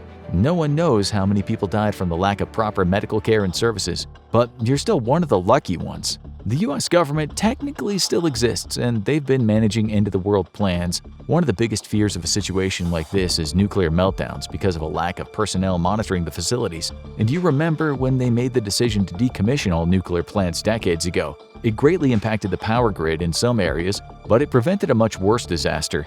And the power grid is largely a thing of the past now anyway, with energy only being intermittent in most areas. Information about the rest of the world is spotty at best, but rumors still make their rounds. And you've heard of nuclear meltdowns in Russia and surrounding areas. You still see people around, but it's not their world anymore. The youngest people alive are around 50. You're significantly older than that, but still spry enough to get out and trap a rabbit or two to cook for supper. The concept of going to the grocery store to pick out your food is largely a thing of the past. The factories and farms that supplied groceries have mostly shut down, and most people are only farming for subsistence now. You've even gotten into that, keeping a small garden in the backyard to have some fresh produce along with your rabbit. But nature is everywhere. Humanity just didn't use nature for its benefit, it kept it in check. Controlling plant growth isn't really a thing anymore, which means that overgrowth is everywhere. Grass has grown several feet tall in some areas, and vines go up and down tall buildings. And it's not just the plants that have the run of the place now, animals do as well. The population of wild animals like deer have exploded, and you can frequently see them running up and down the streets. An eagle-eyed and armed survivor might be able to shoot one down and have a big dinner, but they should keep an eye out for larger predators. It's rarer to see bears and cougars wander into city areas, but there are far fewer humans for them to avoid, and there will be fewer and fewer every day. Most people are dying at home now, their deaths going unrecorded. The infrastructure to take care of the elderly is not there anymore, and most people keep to themselves. You know you won't be around to see the very last of humanity. That gift, or curse, is reserved for the generation after you, and you figure you have a good 15, maybe 20 years left before the lights go out. And you know by now there won't be an answer to the big question, why did this happen? Humanity was the dominant species on the planet of Earth for millions of years, and with one unfortunate quirk of evolution, the lights have gone out. Extinction happens for all sorts of reasons, from massive natural disasters to environmental changes, but maybe this one happened because Earth defended itself, evolving a way to stop human reproduction and ensure other species would have a chance to flourish. As the last days of humanity proceed and humanity sees its infrastructure collapse, most people are living simple existences in the way their ancestors did before we became an industrialized urban species. But soon, none of that will matter. It's a nice day to go for a walk, and as you travel the mostly empty streets, you come upon the old Natural History Museum. It's long been abandoned, but the doors are open. You wander inside and you're greeted by the familiar sight of the T-Rex skeleton standing proud, 65 million years after its extinction. You wonder if one day another intelligent species will evolve and build their own museum to what came before them. Maybe they'll put you on display. You wonder what they'll make of what humanity left behind. Maybe they'll learn a few lessons. The United States wakes up with millions of people getting ready to play a role in the economy. From the workers keeping the retail sector running to the stockbrokers handling huge amounts of money. Everyone plays their part. But today is no ordinary day. Because today is the day the US economy begins to collapse, and it'll happen sooner than anyone knows. That's not to say an economic collapse happened out of nowhere. There are warning signs all around, and many economists have been trying to tell people for a long time. Inflation has likely been high for a long time, bordering on hyperinflation. When money has less value, the price of goods and services goes up too, and as salaries rarely rise with them, it becomes harder and harder to afford even basic goods. The economy might have been slowing down in growth as well, with many people on unemployment. The combination of these two factors leads to a condition called stagflation. This puts the government in an unfortunate bind, as the methods needed to lower inflation might lead to higher unemployment. It's a bad state of affairs, but the dam is about to burst. The stock market is the method most people use to gauge the health of the economy. If it's doing well, people are likely to keep investing, but when there's a sudden lack of investor confidence in the market, it can go downhill in a hurry. And it doesn't take much. If a major player suddenly goes bankrupt or a bad economic or global news drops, people start selling their stocks. Tension over current political affairs, like the pending vote to raise the US debt ceiling, only makes things worse. When some people start selling, others follow suit, and the snowball effect starts. Easy to get started, hard to stop. And that's where the panic starts. In a matter of hours, billions of dollars are lost in the US economy. Major companies see their stock value drop precipitously, some losing much of their net worth. And let's not forget about the billionaires. Many of them, like Jeff Bezos and Elon Musk, have their net worth heavily tied up in stock holdings. That means they lose and gain billions of dollars while sleeping, and today they might just see half their net worth disappear into thin air. It's a disaster for everyone from the billionaires to the small investors who see their retirement savings go up in smoke. Many companies see their entire net worth disappear, and by the close of the trading day, countless people are out of work and facing an uncertain future. But it's only going to get worse from here. Day 2. The US government is in a panic. This is the worst day for stocks since 1929, even eclipsing the chaos caused by the Great Recession of 2008. They know something needs to be done, providing aid to keep the economic collapse from getting worse. That's what happened in both 2008 and 2020. After the stock market collapse in 2008, a costly bailout bill was proposed, giving many of the businesses who were about to fold an infusion of cash. And in 2020, as the stock market collapsed due to the coronavirus pandemic, the government provided both aid to businesses who were shut down and direct payments to Americans who were out of work. That should work again, assuming the Republicans and Democrats can work together. No big deal, right? Not this time. A hurried bailout bill designed to stop the stock market collapse is voted down by a narrow margin, with some on the far right not wanting to spend taxpayer dollars, and some on the far left wanting a more robust bill. The result is a further loss of confidence in the U.S. economy, complete with a stock market slide to match. It's starting to look much less like a recession and more like depression, and people around the world are paying attention. The stock market has lost more than 10% of its value in only 2 days, and everyone who relies on the U.S. government for money is starting to get worried. That includes Americans and those abroad. The U.S. government runs a deficit, a massive one, and many of those dollars are owed abroad. The U.S. national debt right now is a whopping $30 trillion, and as the U.S. economy continues its free fall, that'll have a global fallout. The U.S. dollar declines in value quickly, and many of the creditors are worried they'll never get their money back. So some might decide to call in their debts while they can, to which the U.S. might start by saying, "I'm good for it, man, I'll pay you next week." But it's not just the big economic players who feel the damage created by the collapse. As businesses shut down due to the stock crash and resulting bankruptcies, more people start to find themselves out of work. They worry where their next meal will be coming from, and what would happen if society breaks down as a whole. As night falls on the United States for the second time in the midst of a massive economic collapse, many people look at the news and say, "We better get out there tomorrow and pick up some supplies, just in case." And that might just make things worse. Day 3. The start of the trading day is 9:30 a.m. and most people heading to the stock market floor look like they're heading to an execution. No surprise, things look grim from the moment the trading starts, but elsewhere there's already chaos. Grocery stores around the country are seeing a surge in buyers, emptying shelves similar to the way they did in the early days of the pandemic. The sense of uncertainty has driven people to worry about shortages, and that means they're going to create those shortages themselves by stripping the shelves. Soon news footage starts coming out and it's not good. Because when people are in a panic, they act out.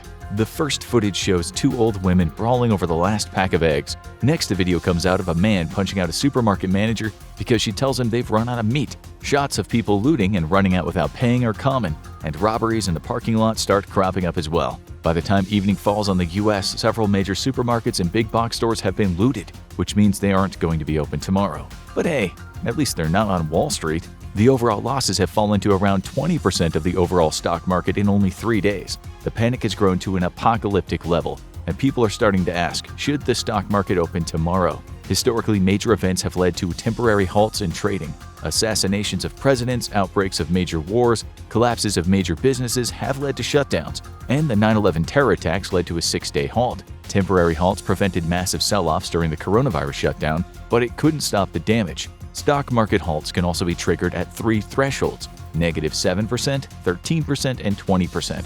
And as the market crosses the 3rd threshold, powers that be say shut it down. So the stock market won't lose any more dollars tomorrow. But will that solve the problem?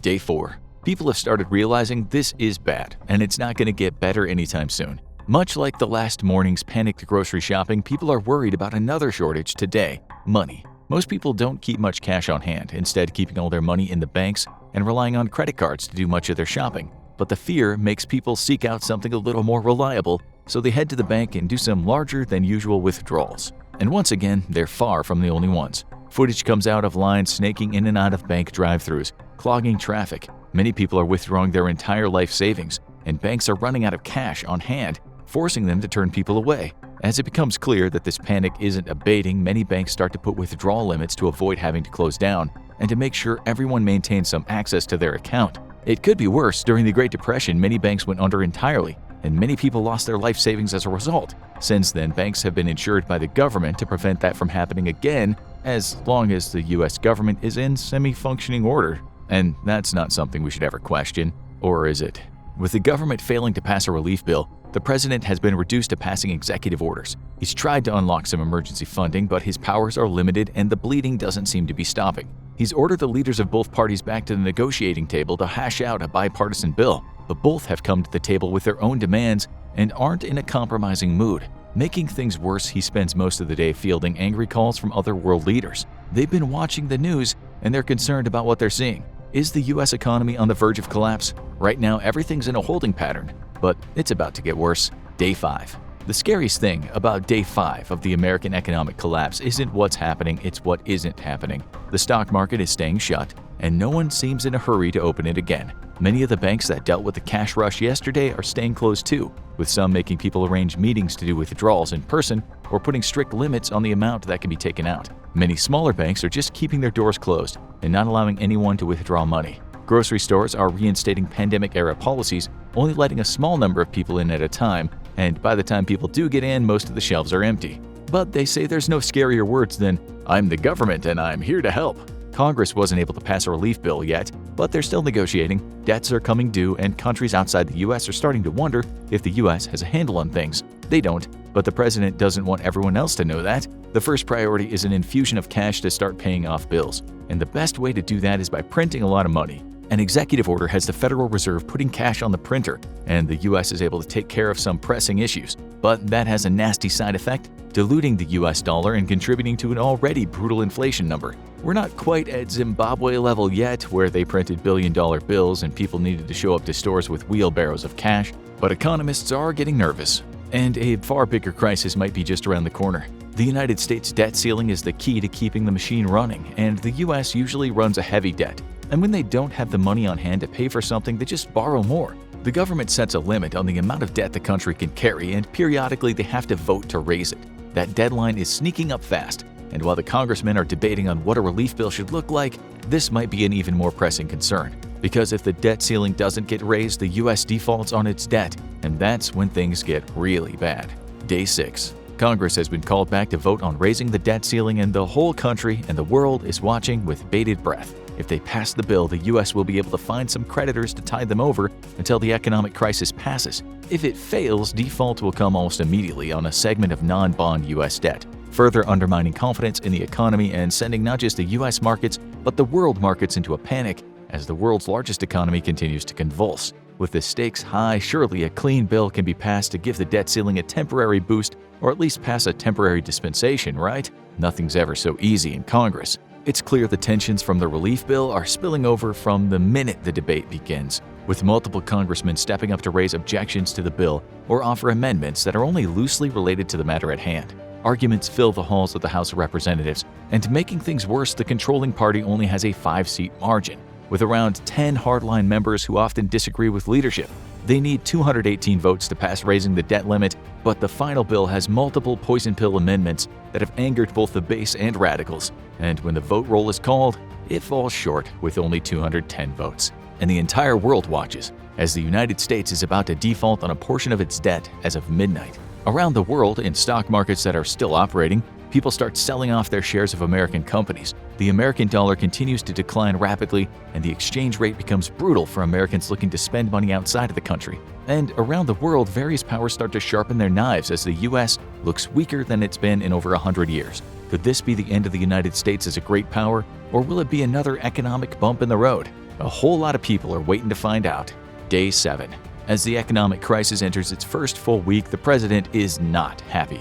He's already called up the leaders of both parties, reading them the riot act, and then watched with dismay as the clock rolled over and America officially was unable to pay its debts. He spent the rest of the early morning on the phone with allies, assuring them this was only a temporary problem and they'd get their money in short order. Some, like most of Europe, were understanding, although rumblings in the streets of Europe was that doing business with America was not a good proposition right now. But other countries were less understanding. China, the single biggest US creditor, wasted no time, and reports started circling the globe of outposts of US companies being placed under Chinese control and US ships being detained at Chinese ports. The president had several tense phone calls with Chinese leadership, but the Chinese were cagey and wouldn't admit that there was an official policy of seizing US assets, although they wouldn't deny it either. And in the throes of a massive economic crisis at home, the US wasn't looking to add an international crisis to that. So the president had little choice but trust China's word and slink away quietly.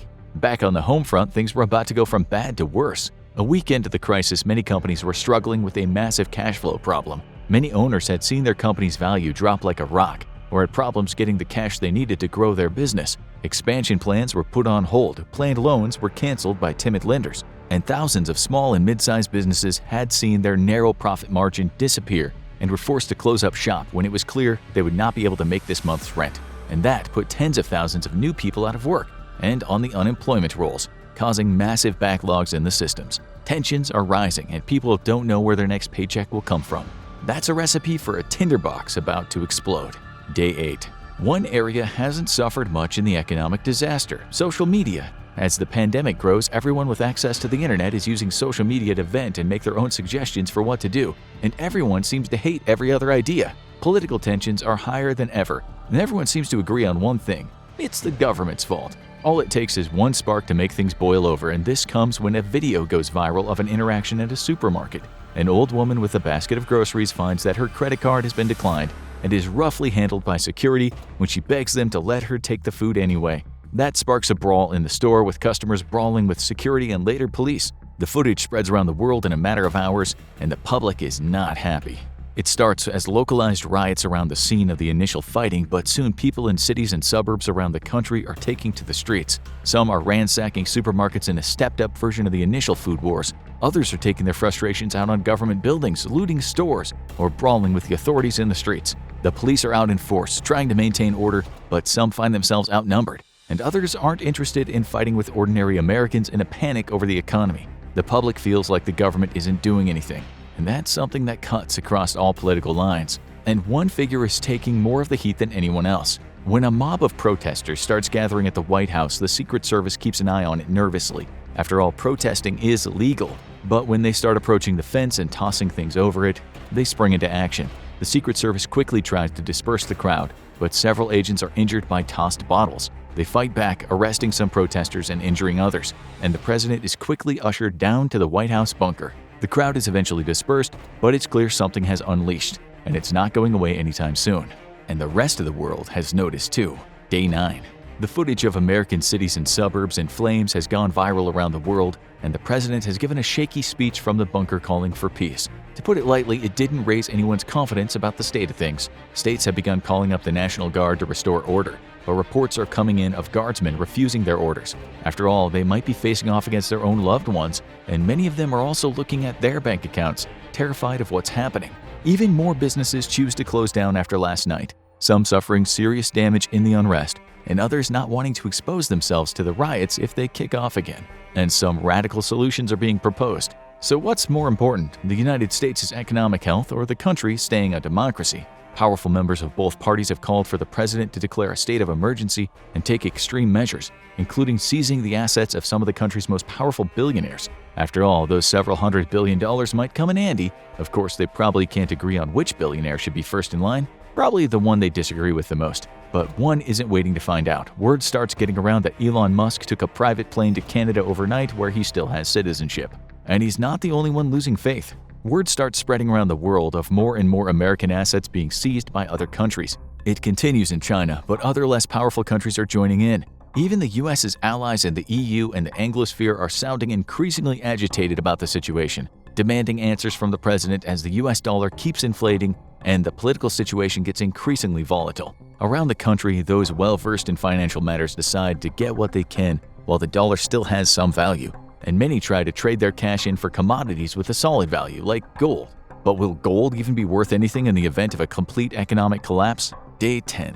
Most people have lost faith in the United States' ability to pull itself out of this economic crisis anytime soon, and it's looking more like a full-on collapse than a recession or depression. The dollar has plunged to an all-time low around the world. Thousands of businesses close by the day, and the public is in a panic. The president addresses the nation again, announcing emergency executive orders keeping the stock markets closed and instituting strict limits on cash withdrawals to prevent another bank run. However, he doesn't announce any of the far-reaching radical moves some wanted, although many say it's just a matter of time. All around the world, a massive ripple effect begins to emerge. Even the US's closest allies see a grim trend. Pending details with American companies are called off, ongoing projects are put on hold, and branches of American businesses abroad start to shut down due to the contraction of the US economy. Many online markets stop taking the dollar altogether because it's too volatile to make a reliable currency as it declines by the day. The seizure of American businesses and ships in less friendly countries continues, but the US is too preoccupied to care at the moment, and many American citizens abroad start to head home. Not that home is looking all that inviting. As the public starts to prepare itself for a prolonged economic crash and possibly a total collapse, what'll they need? The hoarding we saw in the first days wasn't exactly productive, but longtime preppers have a plan for the worst-case scenario. They're stocking up on food with a long shelf life, water filters to ensure a supply of clean water, clothing for the winter, tools including axes that will allow them to cut wood for fire and serve as a weapon in a pinch, first aid kits, battery-operated radios, and flashlights in case the power goes out. Most of these are worst-case scenario items for total societal collapse rather than an economic collapse, but who knows where we're headed. Is there a way out of an economic collapse? That heavily depends on what the government does. Some countries like Venezuela and Zimbabwe doubled down on faulty policies that led to hyperinflation and greater isolation from the world. Others like Argentina were able to rebound from defaulting on their debt by negotiating with their creditors and restructuring their debt. It was a long, hard 4-year depression, but they eventually started rebounding economically and came out of the default. They just needed to work together and establish savvy policy. Good luck with that, Congress. Peace spreads throughout North America as American Indians join one another in trade and a mutual understanding of respect. The lands of Central America are ravaged by war as the Aztec and Maya battle for control of the region. The Inca sweep across South America, extending their empire from the western to the eastern coast of the continent. If Christopher Columbus had never came to the Americas, would the world be a better place? Let's make something very clear right from the start. Christopher Columbus did not discover anything. When he landed in the Bahamas on October 12, 1492, there were already Lucayan people called the Guanahani living on the island. No matter what part of the Americas Columbus went to, there would have been indigenous peoples who had been living there for a very long time. In fact, Christopher Columbus wasn't even the first European to step foot in the Americas. Sometime around 1000 CE, Vikings traveled across the northern Atlantic and landed in what became known as Newfoundland, Canada. Some even believe they made it further south and into what's currently the United States. Scientists also believe that the Polynesians from the Pacific Islands traveled by boat and landed in South America around 1200 CE, over 200 years before Columbus made it to the Bahamas. Therefore, it's not so much a discovery that Columbus made in 1492, rather he began a timeline where colonization, destruction of the land, and death became the norm in the Americas. It's hypothesized that around 56 million indigenous people lost their lives during the initial period of European colonization and as a result of disease, wars, and genocide. But what if Columbus never made it to the Americas? What if the peoples on these continents were allowed to continue on a path that began when humans crossed the Bering Land Bridge from Siberia to North America sometime between 16,000 and 20,000 years ago? The sad fact of the matter is that even if Christopher Columbus hadn't landed in the Americas in 1492, other European explorers would have within a few years, and the result would have been the same. Columbus was not the only explorer that was tasked with finding a western route to Asia. The age of discovery for European countries was filled with captains willing to risk it all just to explore strange new worlds and hopefully become incredibly wealthy from their discoveries. Christopher Columbus was an Italian sailor who was commissioned by Spain to find a western route to India, China, and the Spice Islands of the East. It was this expedition that brought him to the Americas. If he had never set out on this voyage, the Portuguese explorer Pedro Álvares Cabral would have stumbled upon the continents around 1500. This is the same man who claimed Brazil for Portugal during this time. Hernán Cortés of Spain, who went on to decimate the Maya and Aztec civilizations of Mexico, is another European explorer who would have reached the Americas even if Columbus hadn't. And regardless of what was happening in South and Central America, Jacques Cartier would have ran into Canada while sailing west for France in the early 1500s. No matter which European explorer reached the Americas first, the result would have been the same. These men were not looking to learn about indigenous cultures. They were not exploring for science or for the sake of knowledge. These men set sail with one purpose on their minds: to become rich. It didn't matter that there were already people in the Americas. Every nation who set out to investigate the continents committed countless atrocities against indigenous peoples in the name of civilization and exploration. So, if Columbus hadn't made it to the Americas, history likely wouldn't have turned out that much different. Perhaps the people who lived on the American continents would have been able to carry on doing business as usual for a decade or two longer, but the Europeans would come, and when they did, everything would change. However, what would have happened if Christopher Columbus never made it to the Americas and everyone else just gave up? Let's imagine a timeline where Columbus, the Nina, the Pinta, and the Santa Maria all sunk before reaching the New World. In this scenario, European explorers believed it was much too dangerous to sail west and just gave up. What would happen to the civilizations in the Americas? This is perhaps one of the most intriguing what-if scenarios in all of human existence. At the time of the European contact, there were several thriving civilizations and countless cultures and tribes living throughout the Americas. The Inca, Maya, Aztec, Pueblans, and Mississippian cultures were all building monumental architecture and had unique belief systems and identities. The larger cities of America at the time, like Tenochtitlan, Cahokia, and Cusco, rivaled many in Europe. There are even written accounts by European explorers who were astonished by what had been created in the Americas. Yet, due to rampant spread of disease and the systematic dismantling of indigenous cultures, we never got to see how history in the Americas would have played out if Christopher Columbus and the other European explorers had not intervened. Until now, the various tribes of North America have begun to coalesce into different confederacies and alliances. This has formed some of the most powerful American Indian nations the world has ever seen. The year is 1500. The once great Mississippian culture in the middle of the continent is in decline. This is happening because other more powerful entities are rising up in the surrounding regions. The Mississippian culture had once controlled a massive amount of land by unifying people under a single belief system. They built huge mounds where ceremonies took place and entire communities of elites lived. This power vacuum has caused the tribes in the areas to begin warring with one another. In the coming decades, they will unify out of necessity under new leadership, and the Mississippian nation will once again control the middle of the continent. Much of the north and eastern parts of North America are brought together under the Algonquin culture. It's their land management practices that allow them to sustainably farm and hunt while supporting a growing number of people. The Algonquin nation tries its best to stay out of the conflict, but there are parties along their southern border who are becoming more and more powerful. Alliances form. The Algonquins reach an agreement with the Thule culture to the north. Now that all of the northern parts of North America are unified, the lands to the south can become the main focus for the Algonquins. The American Indians do not create strict borders like in Europe. Mother Earth is for everyone. However, to live within the Algonquin region, you must pay respect to certain religious centers and monuments. Freedom to move about the lands is available to all, but only if you respect the culture. The northwestern tribes decide to join into one cultural group. There are multiple leaders, and the person who's in charge of the region changes in cycles. The American Indians of the Northwest use a potlatch system where gifts and property are exchanged to solidify social and political alliances. Every cycle, a different chief hosts the potlatch and tries to outdo the person before. They give away huge amounts of food and gifts to all that attend.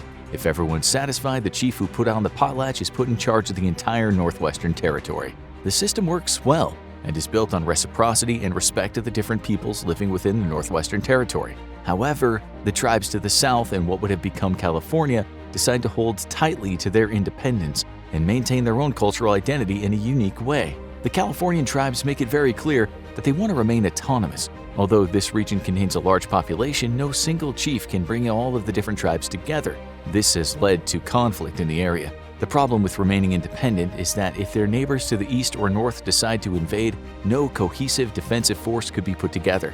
For now, the American Indians of the California region are safe, but in the future, they might have to come together as a single nation to preserve their way of life. One of the most powerful American Indian nations in North America is the Iroquois Confederacy. It's this group that most others have been keeping their eye on. Although their territory isn't as expansive as some of the other nations, they've refined their agricultural practices to feed large numbers of people using minimal amounts of land. Their warriors are fierce, and they want to expand their borders.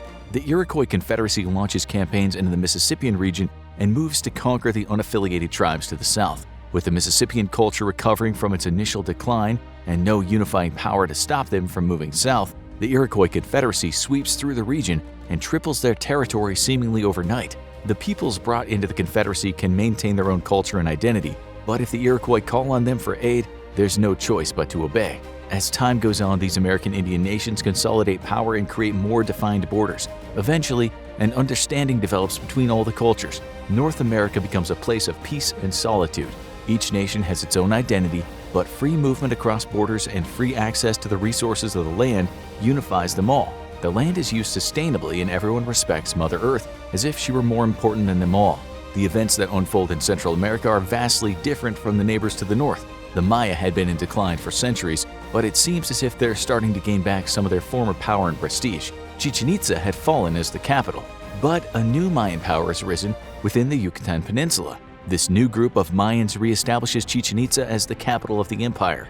The Maya build new ceremonial centers with gigantic pyramids and observatories to track the movement of celestial objects in the sky. They use their religion, knowledge of the cosmos, and resilient warriors to expand their territory south to what used to be classic Mayan territory. They reclaim old cities that have begun to crumble and rebuild them. People flock from across the empire to participate in ceremonies and bear witness to the god king who speaks from atop the tallest pyramids. The Maya begin trading with cultures further and further south from their main capital. There is even a tentative partnership between the Maya and the Inca. The Inca provide a source of gold, while the Mayans create masterpieces out of pottery and ceramics. The Maya conquer anyone who gets in the way of their trade routes or alliances. Other cultures decide to be assimilated into the empire willingly. The Mayan influence reaches all the way from the Yucatan to the southern tip of Central America. The Maya, who were once on the brink of collapse, are now the main power in the region of Central America. However, a culture to the north has been threatening their lands constantly. A powerful group of people who claim they're the rightful rulers of Central America prepare for invasion. The Aztecs have been expanding their territory ever since they rose to power in 1428 and continue to gain influence just north of the Mayan border. They expand their culture not through trade, but through warfare. The Aztec warriors are some of the most brutal soldiers in this part of the world. It's not that they crave warfare, but in order to appease the gods, they need to provide them with human sacrifices. The Aztec population grows and grows until they can no longer support the number of people within their territory. They begin invading the areas all around them. They know that the Maya to the south are formidable foes, so they do not enter their territory except to conduct raids and gather sacrificial victims. Instead, they focus their attention to the north and east. For a long time, Tlaxcalan culture has been a thorn in the Aztec side. However, after securing substantial land and allies to their north, the Aztecs finally overwhelm the Tlaxcalans and take control of everything to the north of the Mayan border and the south of the Rio Grande. There's a tentative peace between the American Indians in North America and the Aztecs. Neither want a war right now, but the Aztecs have been aggressively expanding for decades. Therefore, it seems like only a matter of time before they cross the river and expand into North America. But the Aztecs know if they overextend, the Maya will make them pay for it by invading. The border between the two empires is heavily guarded, and there are constant skirmishes along it. The Aztecs build more and more cities. They decide it's time to restore the greatest ancient city in all of Central America, Teotihuacan. The name roughly translates to the place where the gods were created, and the Aztecs believe this is where their ancestors came from. They moved their capital from the island city of Tenochtitlan to Teotihuacan. This symbolic gesture brings the empire closer together and makes the Aztec rulers more like gods than men. After a century of border expansion and stalemates to the south, the Aztecs believe they have amassed an army large enough to invade and defeat the Maya. They launched the largest military force ever gathered in the Americas into Mayan territory. What they're greeted with sends shivers down the Aztec spines. The Maya are ready for attack. They've created an army just as large as the Aztecs, but they have an advantage. In preparation for the invasion, the Maya called on their powerful ally to the south for assistance. The Incas responded to their allies' pleas for assistance and joined them on the battlefield. As the Maya and Aztec forces meet on the battlefield, an Incan military force flanks the main Aztec army from the side. Naval battles are fought along both coasts of Central America. This disrupts the amount of marine resources coming into the empires. The Aztecs are now outnumbered and have no allies to come to their aid. Facing the combined might of the Maya and the Inca armies, the Aztecs surrender. The Maya march into the Aztec homeland to claim each of their cities. The Maya now extends their influence through all of Central America. They recognize the importance of the Aztec temples and pyramids. They believe their ancestors might have also had ties to the city of Teotihuacan. All Aztec rulers are removed from power and replaced by Mayans or their loyal allies. The former Aztec capital of Tenochtitlan and the gigantic city of Teotihuacan become important religious centers in this new empire. The Maya continue their alliance with the Inca and agree to stay out of South America. Their territory is now massive. They have no desire to cross into North America and fight the American Indian nations. There's a truce along all the borders. The Americas are now in a state of stability. At the same time that the Maya and the Aztecs were expanding their borders, the Inca were also conducting a campaign throughout South America. The Inca people first began to expand across the Andes during the 12th century, but the empire wasn't established until the 1400s. It was at this point the Inca became the dominant force in the region.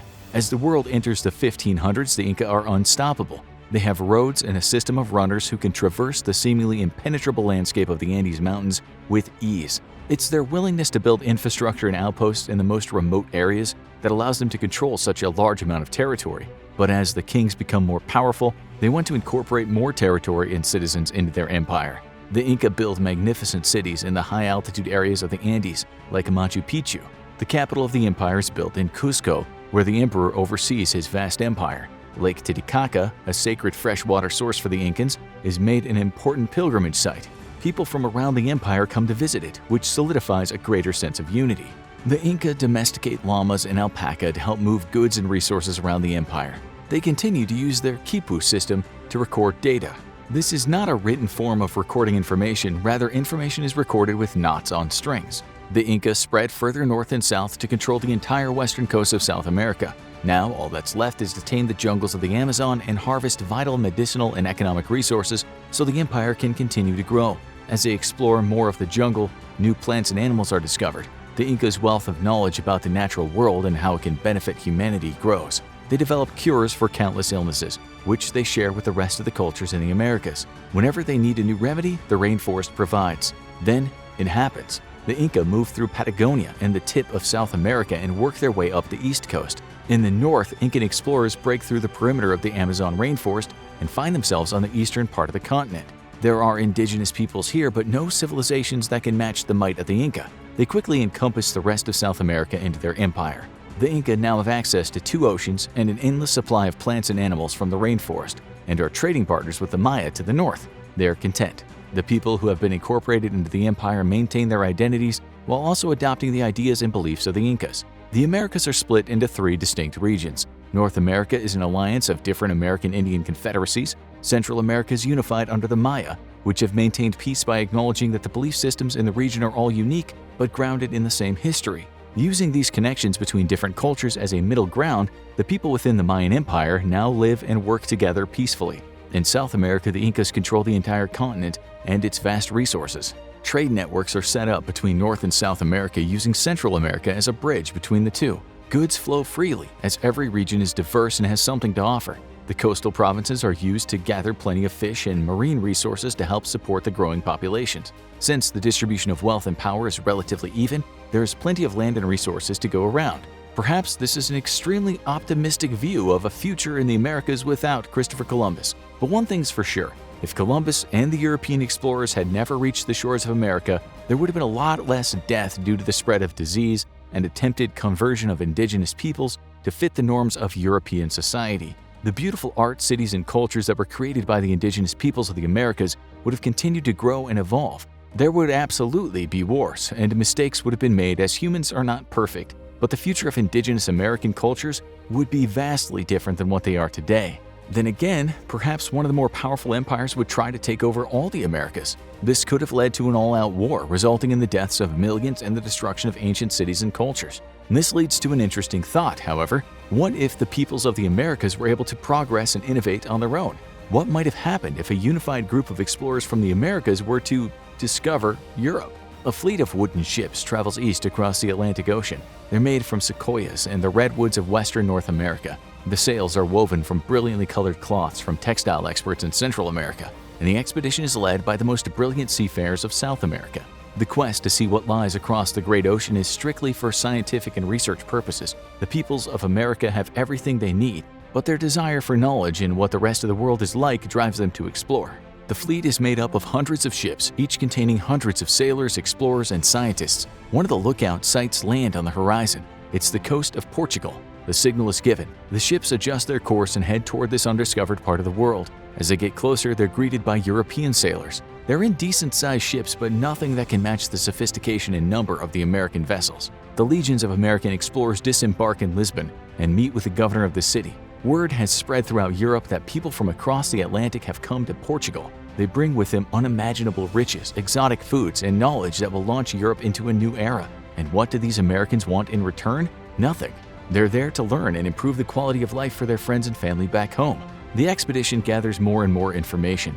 They exchange goods. At one point, there's an outbreak of a particularly nasty disease, but the Americans brought medicinal herbs that, when combined in specific ways, quickly combat the illness. Both the American explorers and Europeans recover, and a crisis is averted. They then share the knowledge of their plants with the Europeans to help them cure other diseases. The exchange of knowledge is staggering. The Americans learn a lot from the Europeans about their culture, food, and ways of thinking. A trade route is set up between the two continents. Not everyone trusts this new friendship, but any European who wishes to make the voyage across the Atlantic is welcome in the Americas. There's a peace between these two parts of the world. Then again, the first contact scenario could have gone very differently. Maybe with the prosperity happening in the Americas, the expeditionary force would land in Europe, claim it as their own, displace the Europeans living there, and strip the lands of its resources. Basically, if Christopher Columbus didn't reach the Americas, the tables might have been turned, and history would have played out the exact same way, just in reverse. The Americans would be the colonizers, and the European cultures could be oppressed and almost completely wiped out.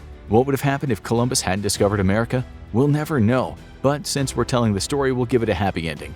If the cultures in the Americas were left to develop on their own, they would have flourished. When European contact would be made, the two parts of the world would learn from one another, and the future would be better for everyone because of it. Day 1. It's been 1 day since every human except you disappeared from the face of the Earth. You're not sure what happened. One moment there you were living your best life in the middle of a crowded city, and next, poof, everyone simply disappeared. What followed was complete chaos. Cars, trucks, vans, tens of thousands of them suddenly had no drivers. Catastrophic crashes and pileups worthy of a Blues Brothers movie have choked the streets of your city with impassable obstacles of wrecked and mangled steel. You had to duck for safety into the nearest building, though, because the sky was falling, literally. Without pilots, planes not currently on autopilot simply plummeted out of the sky like massive missiles, setting off explosions that rocked the city. Massive blazes immediately sprang up, and with no firefighters to fight them, your only resort was to begin fleeing the city. Other planes running on autopilot simply ran out of gas, then began to fall all over the countryside. Firestorms erupted all over the earth, fed by the leaking fuel of millions upon millions of wrecked vehicles. On day 1, all you can do is try to get to safety and out of the heart of the city, which is quickly becoming a raging blaze. You opt against taking a car.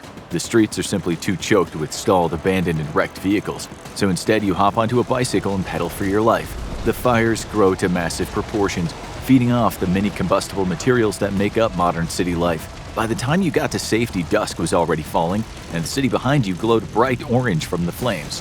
As day 1 comes to a close, you manage to find something to eat at a convenience store. You don't bother saving any for later. You now have literally an entire world of food at your disposal, but most of it will go bad very quickly. That's because when night comes, only part of the city lights up with automatic streetlights. Fire has damaged the power network, and the lack of humans has caused many power plants around the world to shut down. Refrigeration will soon fail. Day 2. You need to think about survival, so day 2 is spent scouting out a place to stay in the outskirts of the city, one of the areas that still has power. That means the plumbing still works, but not for long.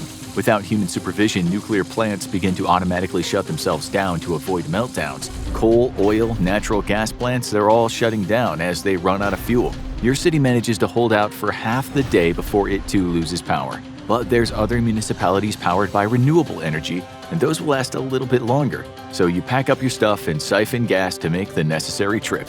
The highways are also a mess, but large enough to be traversable. A good four-wheel drive vehicle lets you hop off-road when necessary to avoid big trouble spots. In the rearview mirror, the unattended fire is spreading across the city and even into the surrounding wilderness. There's no fire departments to manage the blaze, and yours isn't the only city on fire. By the end of the day, most of the world's major cities have been devastated by massive, fast-burning fires. If you weren't the last person on Earth, you hope that whoever else was left got out of the cities as quickly as possible. On your trip, you run across a lot of pets running loose. These animals have had to face a tough choice: break free from their homes, cages, or enclosures, or starve to death. Natural instincts kicked in, and now former pets roam free across America and the rest of the world. Millions upon millions more will die, though, locked up in houses, apartments, or cages with their owners having disappeared. Inside zoos all across the world, animals who are used to being routinely fed aren't getting their daily meals. This has caused some of the animals to get extremely agitated and test the limits of their enclosures. Many of them too will die in their enclosures, but some will manage to escape and break free. Lions roam freely on the streets of America and beyond. Day 3. Big Ben rings out for the last time. The massive clock needs to be wound every 3 days, and with no one around to do it, the iconic landmark goes silent forever. Eerily silent, wild animals have begun to probe the borders of human cities, places they had before avoided like the plague. The first are the predators, always opportunistic and looking for an easy meal. And there's plenty of food left lying around and easily accessible for wild animals to get to. But formerly domesticated pets make for pretty good prey as well. The animals having few of their formerly wild instincts and, in most cases, never having come face to face with a predator. Dogs, however, have begun to form roving packs, reverting back to their natural instincts to gather into groups. Smaller dogs end up meals for larger dogs, and smaller breeds are being far more successful at survival than the larger breeds. Originally, dogs such as terriers were bred for pest control or hunting small game, and in a world made up of massive abandoned cities, those smaller breeds find plenty of game in cats, rats, and other small animals. Larger dogs require more calories, and without the instinct to seek out large prey in the wild, big breeds are the first to start to die off. Many birds are also starting to enter into a dramatic decline in population numbers. Seagulls and pigeons, for example, have heavily relied on the human population centers as a source of easy food. But with no humans generating trash and organic waste, the food supply is dried up. Some of these have long forgotten natural hunting instincts. And who even remembers what pigeons used to eat before they were fed breadcrumbs at city parks or picked through your garbage bags? Day 10. The fires have finally died down in most of the world's cities, leaving behind smoldering ruins and putting massive plumes of toxic ash into the sky. You're having to survive off bottled water because the rain is laden with all kinds of heavy metals and nasty chemicals, making most water sources completely undrinkable. The general lack of maintenance has finally caused most of the world's green energy power generating plants to finally shut down. But you could count yourself lucky because inside nuclear power plants left unattended, disasters are unfolding. Nuclear generators can be managed for a time without human supervision, but not for long. Eventually, the pumps providing cooling water will inevitably fail, and massive steam pressure builds up inside the heart of each reactor. Explosions rock the plants as one by one the reactors blow their tops and vent thousands of pounds of highly radioactive steam. The uncooled fuel rods, however, continue to melt through the casing of the reactor and drop to the floor of the facility. Some will penetrate even the concrete foundation and might end up contaminating groundwater supplies. For now, it's best to steer clear of any nuclear power plants and remain upstream of them as they vent nuclear materials into the air and water around them. Wildlife in the surrounding areas begins to die off over the next few days from the amount of radiation vented into the countryside. But the damage is limited in scope. Hundreds of miles from the nearest nuclear power plant, you're safe from the effects. But you've got a bigger problem. Bottled water is going to last you a long time as you keep the plastic bottles out of the sun. But food won't last as long. There's canned goods galore, as not even the huge city-consuming blazes could eliminate all stashes of preserved foods. But you're going to be dealing with heavy sodium intake if you live off preserved goods. There's also a real concern on vitamin deficiencies, so you supplement your canned diet with vitamins you loot from a pharmacy. While you're at it, you raid one of the few remaining physical libraries to get your hands on any medical textbooks so you can prepare for the worst. Knowing first aid is no longer a nicety, it's an absolute survival necessity. While you were at it, you decided to pick up additional survival skills. The internet is no more, but you can still find plenty of survival materials in libraries and specialty military surplus and prepper stores. Knowing how to make fires without artificial aid is a great skill to have. Sure, you have billions upon billions of lighters to loot at your disposal, but the fuel inside them can go bad. Butane is especially prone to evaporating. It might do so in a matter of days if left out in the open. Gasoline will likewise go bad due to oxidation, and could last anywhere from a few months to a few years before either breaking down or evaporating. You take advantage while you have plenty of available gas that can be siphoned off other vehicles and drive around to gather supplies for long-term survival. This means tools to help you feed yourself, things such as fishing poles, rifles, lures, snares, and traps. You could probably live for a decade or more on non-perishables left all around the world, but once gas goes bad, you'll have a hell of a time actually getting around and gathering them up. Year 1. Formerly domesticated pets have reverted back to feral lifestyles, at least those that survived the adjustment period of the first few months. Small breeds have done pretty well for themselves thanks to the plethora of rats and mice inside human cities. Cats likewise have done well, being very independent already. Large breeds have fared much worse, though, and few of them remain alive. Winter was especially hard for the populations of former pets. Many of these dogs and cats have been moved to places they couldn't naturally survive winter without human help, and in these places they've largely died off. Most temperate locations, such as the ruins of the city you live next to, however, have allowed many of these pets to survive through the winter. As more and more wild animals invade the cities, even some larger packs of dogs have managed to survive by grouping together, though there's definitely many more small breeds left than big breeds. The city looks largely as it did when people disappeared, minus the burn damage. Grass and weeds have managed to overgrow any green spaces, especially the city parks, which were previously kept nicely manicured and orderly. There's even blades of grass or resilient weeds popping up in cracks in the pavement here and there. It's still mostly predatory animals lurking in the cities, but they don't go very far in. By now, surviving pets have learned how to band together for protection against mountain lions, wolves, even bears, or to avoid them altogether. Some places such as New York with a large central park have seen herbivores like deer migrate into the city, but nature is yet to retake enough of the human landscape to invite many of them in. With the exception of cities along the equator, here the fast-growing vegetation has already started to overrun human settlements. Fast-growing vines and bushes have invaded cities in places like Brazil and equatorial Africa. Unchecked growth has caused formerly harvested fields to now play host to a variety of plant life. Traditional crops still grow abundantly thanks to how widely humans cultivated them, but they no longer grow in neat and orderly rows. There's no fear of crops like wheat, barley, or rice ever going extinct. But some crops such as almonds, oranges, and other fruits no longer grow in many areas of the world. That's because they only grew where planted because of direct human intervention. By and large, the crops that humanity depended on and successfully cultivated for millennia have begun to only appear in their native habitats once more. Year 5. Massive herds of wild cattle, sheep, and even horses reign free across the American Great Plains. These are amongst some of the most successful animals on Earth thanks to the sheer quantities that humans grew them in. Chickens are also doing exceptionally well for themselves, considering humans grew and killed billions of them each year. Despite being very easy prey, formerly domesticated animals have such vast populations that even abundant predation isn't enough to seriously dent their numbers. This has in turn led to an explosion in predator species across the US and beyond.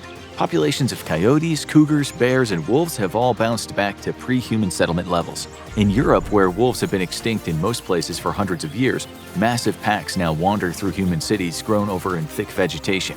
Nature has turned former human cities into urban ecological preserves. Greenery has overtaken gray concrete with astonishing speed, and young forests have begun to encroach on the outskirts of human civilization.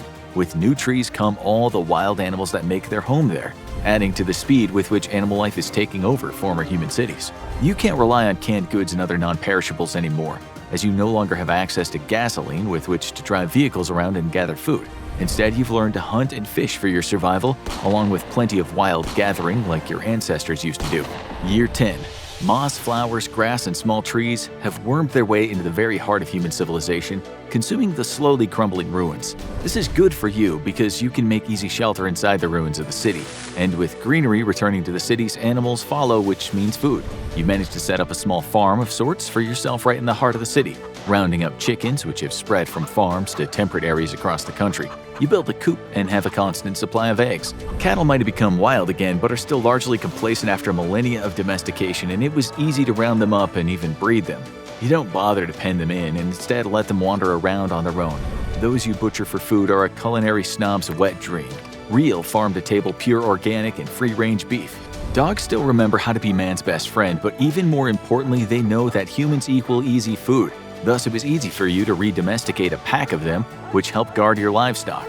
In exchange, they get your scraps. You've re-domesticated the dog exactly the way our ancestors did when they were wild wolves. The kinship between humans and canine is based on mutual benefit and food. The biggest danger in the last 10 years was the collapse of dams all across the country, unleashing billions of gallons of water in devastating floods that wiped out entire towns from the map. With no humans to monitor the water levels and operate sluice gates, water pressure built and built behind the dams until they finally burst. Also, with no humans to drain the water away from their cities, farms, and water parks and industry, rivers like the Colorado have returned to their former glory and caused the collapse of the entire dam network built along its course. Much like other dammed rivers around the world, the Colorado now runs as wild and free as it did 200 years ago. Year 20. The night skies started having additional falling stars. After 2 decades in orbit and with no commands from the ground, satellites had begun to fall back to Earth. Even in the vacuum of space and high above the Earth's atmosphere, satellites still experience a tiny bit of drag from gas and dust. Even if it's just a few molecules the satellite's slamming into, all those impacts add up, leaching speed from the satellite and inevitably causing it to fall back down to Earth. Other man-made objects like the International Space Station only took weeks to fall back to Earth in a fiery wreck. And you can count yourself lucky you weren't anywhere underneath the hundreds of tons of burning molten material crashing to the Earth at thousands of miles an hour. Radiation's begun to clear from areas affected by the meltdown of nuclear power plants, but it'd still be a while before it's truly safe to live in those regions. That hasn't stopped nature from reclaiming the sites, however, and there's even populations of wild animals living there. Their numbers remain low for now, but will grow over time. Without flood control measures, erosion has been a real problem in many man-made settlements. Rivers have carved new channels through landscapes geoengineered by mankind and his massive earth-moving machines. The city of Venice, without regular maintenance and upkeep of its historic buildings and canals, is now more underwater than above it, and sea levels have risen all around the world.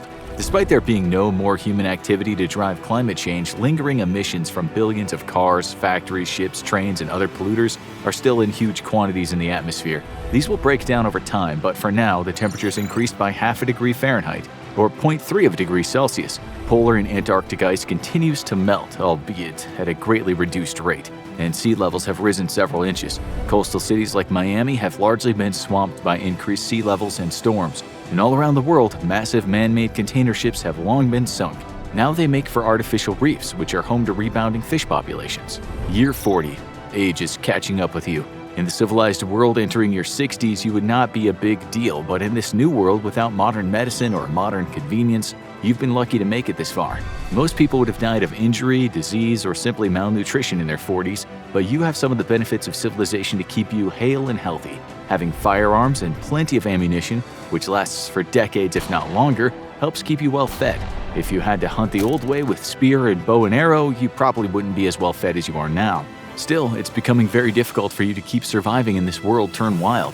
The city's barely recognizable anymore, and places where millions of pedestrians and shoppers used to flock are now completely overgrown by urban forests. Skyscrapers of years ago started falling in on themselves as their foundations and structural cores weakened due to exposure. Their windows were the first to go within months or a year or two of humans disappearing, and this exposed their inner core to rot and mildew.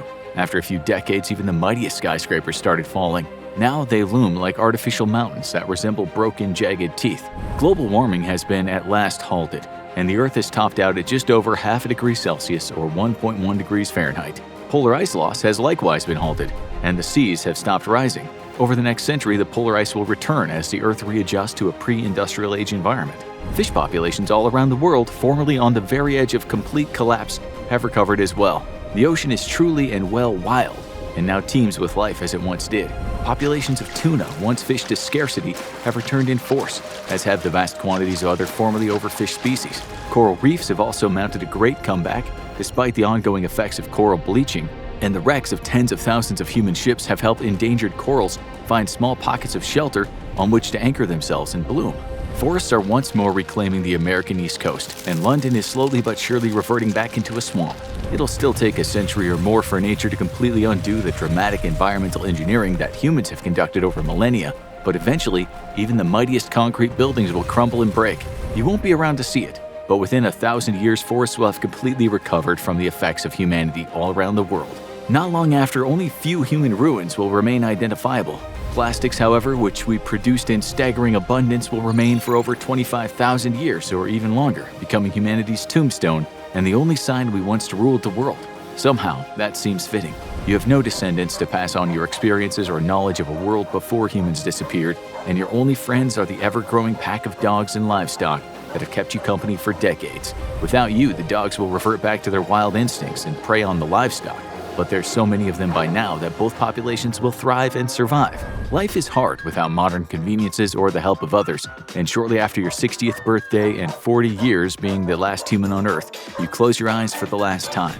As you fade away, you wonder who will inherit this new world. Will a new primate species rise up and become sentient? It seems likely, as apes are the best adapted for advanced intelligence and the tool use required to build civilization. Perhaps then the entire process will simply repeat itself, a new great ape civilization built on the ruins of the old one. You walk down the street minding your own business when suddenly you realize there is something terribly wrong. You try to take a breath and it feels like your lungs are on fire. At the same time, buildings start crumbling around you and the sky becomes dark. Is this the end of the world, you wonder? But before you get an answer, you vaporize into a puff of hydrogen gas. This is what would happen if the world lost oxygen for 60 seconds. There are two very different scenarios that would unfold depending on what happened to the oxygen on Earth. If all the oxygen, including the oxygen already bound to other molecules like in water, rocks, and pretty much everything else on our planet disappeared, the destruction of the Earth would be almost instantaneous. On the other hand, if only the oxygen in the atmosphere disappeared, all things would turn out very differently. There would be less death and destruction, and there would be a chance that you could survive. Scenario 1.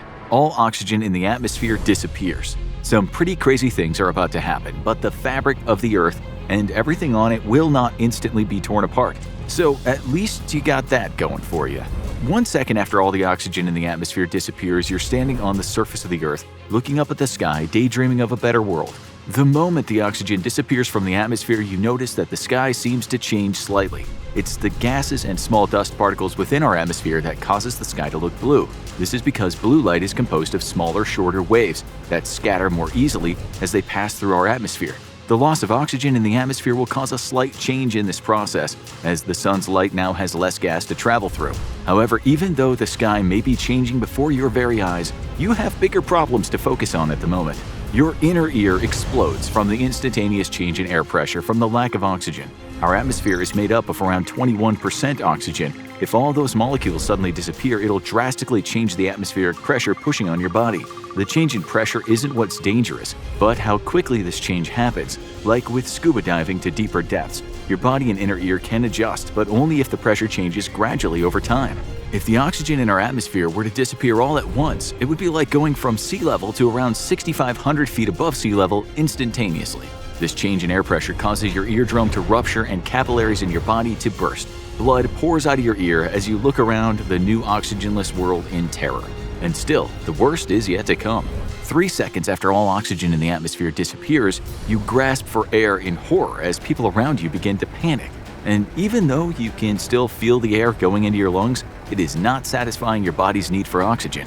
This element is vitally important for many life processes, but the main one is that your cells need it for cellular respiration to create energy. Without oxygen, this process cannot occur, and your cells will eventually start to die. As you inhale, the gases that remain in the air, the ones your body can't use, circulate around your bloodstream and are released back out of your body as you exhale. However, without oxygen in the air, this whole process becomes somewhat pointless. You're just breathing in waste, and you begin to asphyxiate. 5 seconds after all the oxygen in the atmosphere disappears. Even though there is no oxygen for you to breathe, you will not instantly die. If by some miracle all of the oxygen returns within the next 60 seconds and your lungs are still working, you will likely be fine. On average, a person can last a minute or two without oxygen before permanent brain damage occurs to the brain. You still continuously suck in air, but it doesn't matter since the one element you need is no longer present. 10 seconds after all oxygen in the atmosphere disappears, internal combustion engines that run off of gasoline or diesel slowly sputter to a stop. This includes the engines of cars, buses, and worst of all, planes. As you stand there suffering from the beginnings of oxygen deprivation, you watch as cars along the road slowly roll to a stop. The loss of oxygen doesn't affect the braking systems, but it absolutely does hinder the combustion part of the engine. Most engines work by mixing gasoline with oxygen, which is ignited to make tiny explosions in the engine. The energy created by the explosion then moves a piston which converts the chemical energy of the gasoline into mechanical energy. This is what then turns the wheels of the car. With no oxygen, the fuel can't ignite and the engine stops working. This will also be true for any fires that are occurring at the time the oxygen disappears from the atmosphere. Firefighters are thankful at first, as the blazes they're trying to contain instantly go out. People sitting around a campfire roasting marshmallows are sorely disappointed, as their flames are smothered. However, this problem is nothing compared to what people flying in planes are about to face now that there's no more oxygen in the atmosphere. 15 seconds after all oxygen in the atmosphere disappears. If you're flying in an airplane, the engines stall and the turbines begin to slow down. The plane suddenly drops hundreds of feet, causing all the stomachs of all the passengers on board to drop as if they were on a roller coaster. This happens because the air pressure around the wings of the plane has decreased drastically due to the disappearance of oxygen and causes less lift to be generated. The pilot regains control of the aircraft and you begin to glide as the engines sputter to a stop. The captain's voice comes over the intercom. He's trying to tell everyone to remain calm, but this is a true emergency. Without oxygen, his voice can barely be heard as his body begins to shut down just like everyone else's. The oxygen masks drop from their overhead compartment. You grab onto your mask and place it over your nose and mouth.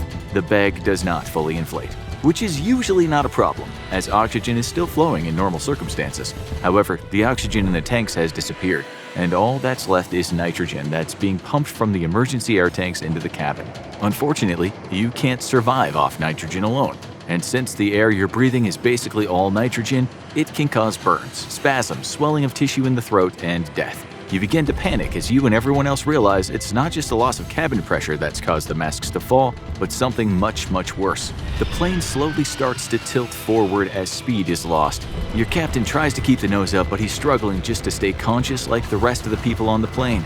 Without the thrust of the engines, the plane can't maintain lift, and you go into a nosedive. This isn't unique to just your plane. Every aircraft in the sky plummets to the ground. Unfortunately, anyone who finds themselves flying when all oxygen disappears from the air will not live to see what happens when the important element returns after 60 seconds. 30 seconds after all the oxygen in the atmosphere disappears. If you're lucky enough not to be on a plane in this scenario, you fall to your knees, struggling to breathe to replenish your energy. Suddenly, you begin to feel a slight burn.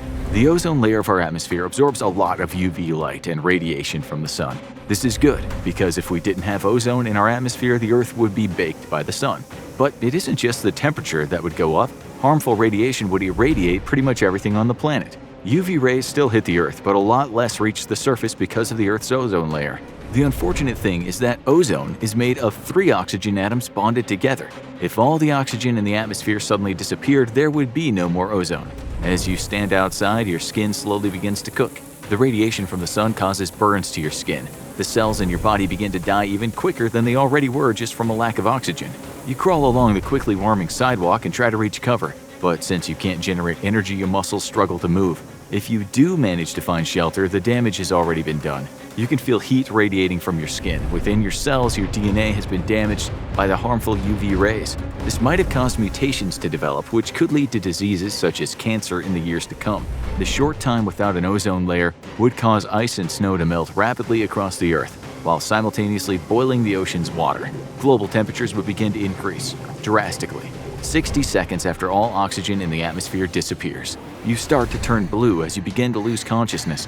The oxygen in your blood has been completely used up, and now your cells started to die off in large numbers. This is life-threatening, especially in brain cells. Even if a small percentage are damaged or die, it could be fatal. If you don't find a source of oxygen in the next minute, you will suffer irreparable damage. Nothing will be able to bring you back at this point. People who are in the middle of exercising or already holding their breath underwater while swimming would be in dire straits. Their oxygen levels are already lower than they would have been if they were just breathing normally. There would likely already be millions of casualties around the planet. Some people who live in high-altitude regions have adaptations that allow them to function better in low-oxygen environments, but even they still need some oxygen. They might be able to hold out longer than most, but every human on the planet will eventually succumb to oxygen deprivation. Aquatic animals like fish have nothing to worry about. Even if the dissolved oxygen in the water becomes lower for 60 seconds as it's not replenished by the atmosphere, there will still be plenty for aquatic creatures to survive for a full minute. Animals like whales, seals, and turtles that can hold their breath for long periods of time might have no idea that oxygen was missing from the air if they'd taken a breath recently. In fact, many animals that spend time underwater can hold their breath for several minutes at a time. Almost all species of whales would probably have no idea the oxygen in the air was gone. Sperm whales hold their breath for up to an hour on average. The Cuvier's-beaked whale, which has the record for holding its breath the longest of any animal, can last 3 hours and 42 minutes on a single breath. Some smaller creatures that require a lot of energy to survive, like hummingbirds, would not do so well. Their hearts beat around 1,200 times a minute, meaning their cells need to generate tons of energy to keep them going. Unfortunately, without oxygen to allow this process to happen, hummingbirds would probably go extinct in the 60 seconds without oxygen in the atmosphere. Plants generate energy in their mitochondria, just like most living things, which means they require oxygen as well. However, the process of photosynthesis that converts sunlight, carbon dioxide, and water into glucose and oxygen would still continue. This means that even if all the oxygen in the air disappeared, plants would still release oxygen. It would not be enough for humans and other animals to breathe, as it would take time for oxygen levels to increase, but this process would not stop happening. 61 seconds after the initial loss of oxygen and when all oxygen returns to planet Earth, you gasp for air and cough as oxygen finally enters your lungs and is absorbed into your cells. Your heart cells immediately start using the oxygen to generate energy to pump oxygenated blood around your body. You slowly regain consciousness and look around. Some people will still be passed out, but will be breathing on their own. Others will need medical attention, but might be saved if given CPR before permanent damage is done to their brain. The pressure that would result from all the oxygen returning would likely wreak havoc on your inner ear again. throwing you off balance, but your body would recover and you could then help those who did not fare as well in the oxygen-less world. However, a very different future would unfold if all the oxygen on Earth were to disappear for 60 seconds. The result of such an occurrence is almost unfathomable. Scenario number 2. All oxygen disappears instantly. In this version of events, the effects of losing oxygen would destroy the entire planet long before 60 seconds went by. But what would actually happen? Every living thing is made up of a significant proportion of water. This is because water is the most abundant molecule in cells, not to mention that oxygen is necessary for countless processes that happen within every living thing. When oxygen disappears, molecules fall apart, and the remaining elements float away into the ether. What this means for you is that a second after all oxygen disappears, you and every living thing on the planet would not exist anymore. And all that would be left would be a plethora of atoms floating around and recombining with one another. But it isn't just living things that would fall apart.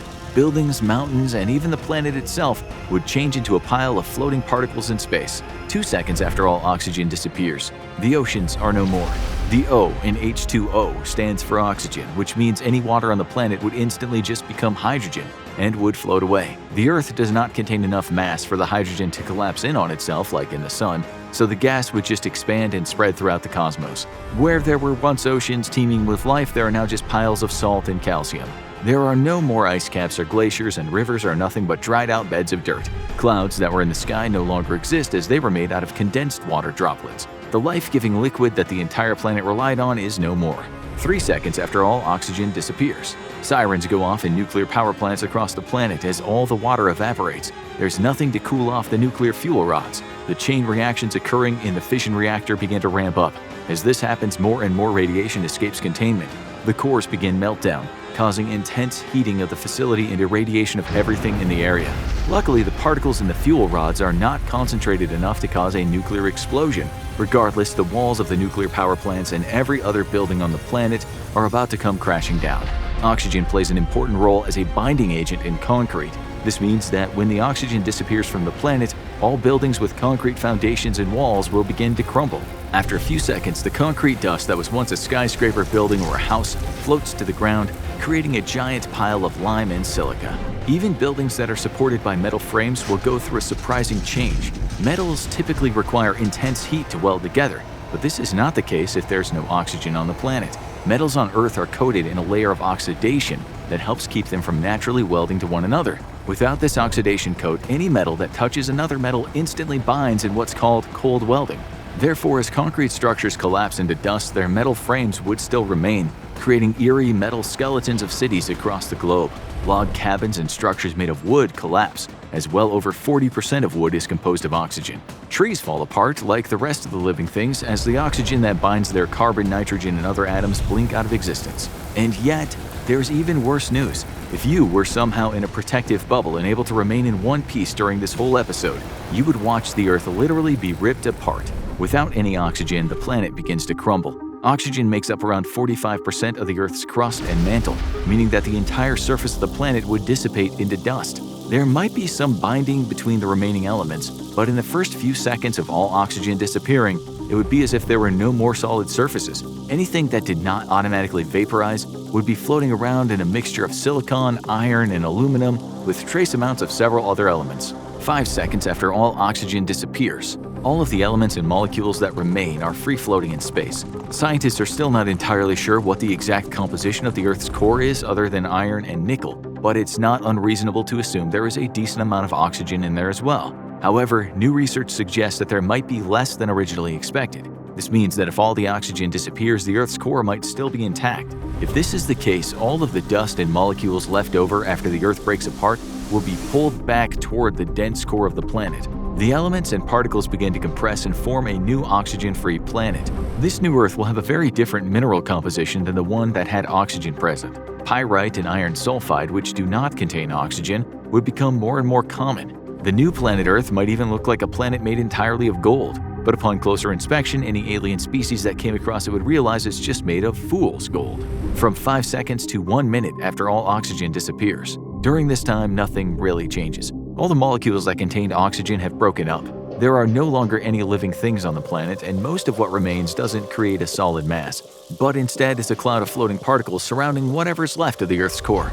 However, with each second that goes by, more and more of the particles get pulled toward the core's center of gravity, and the beginnings of a new planet come into existence. 61 seconds after the initial loss of oxygen, when all oxygen returns. Atoms of oxygen pop back into existence in the exact locations they disappeared from originally. They immediately start bonding with other free atoms and creating the molecules that once made up the Earth. Some of these elements have already fused into different molecules, so there would likely be more free oxygen in the air than on the previous Earth. Water would fall from the sky as the oxygen binds with hydrogen.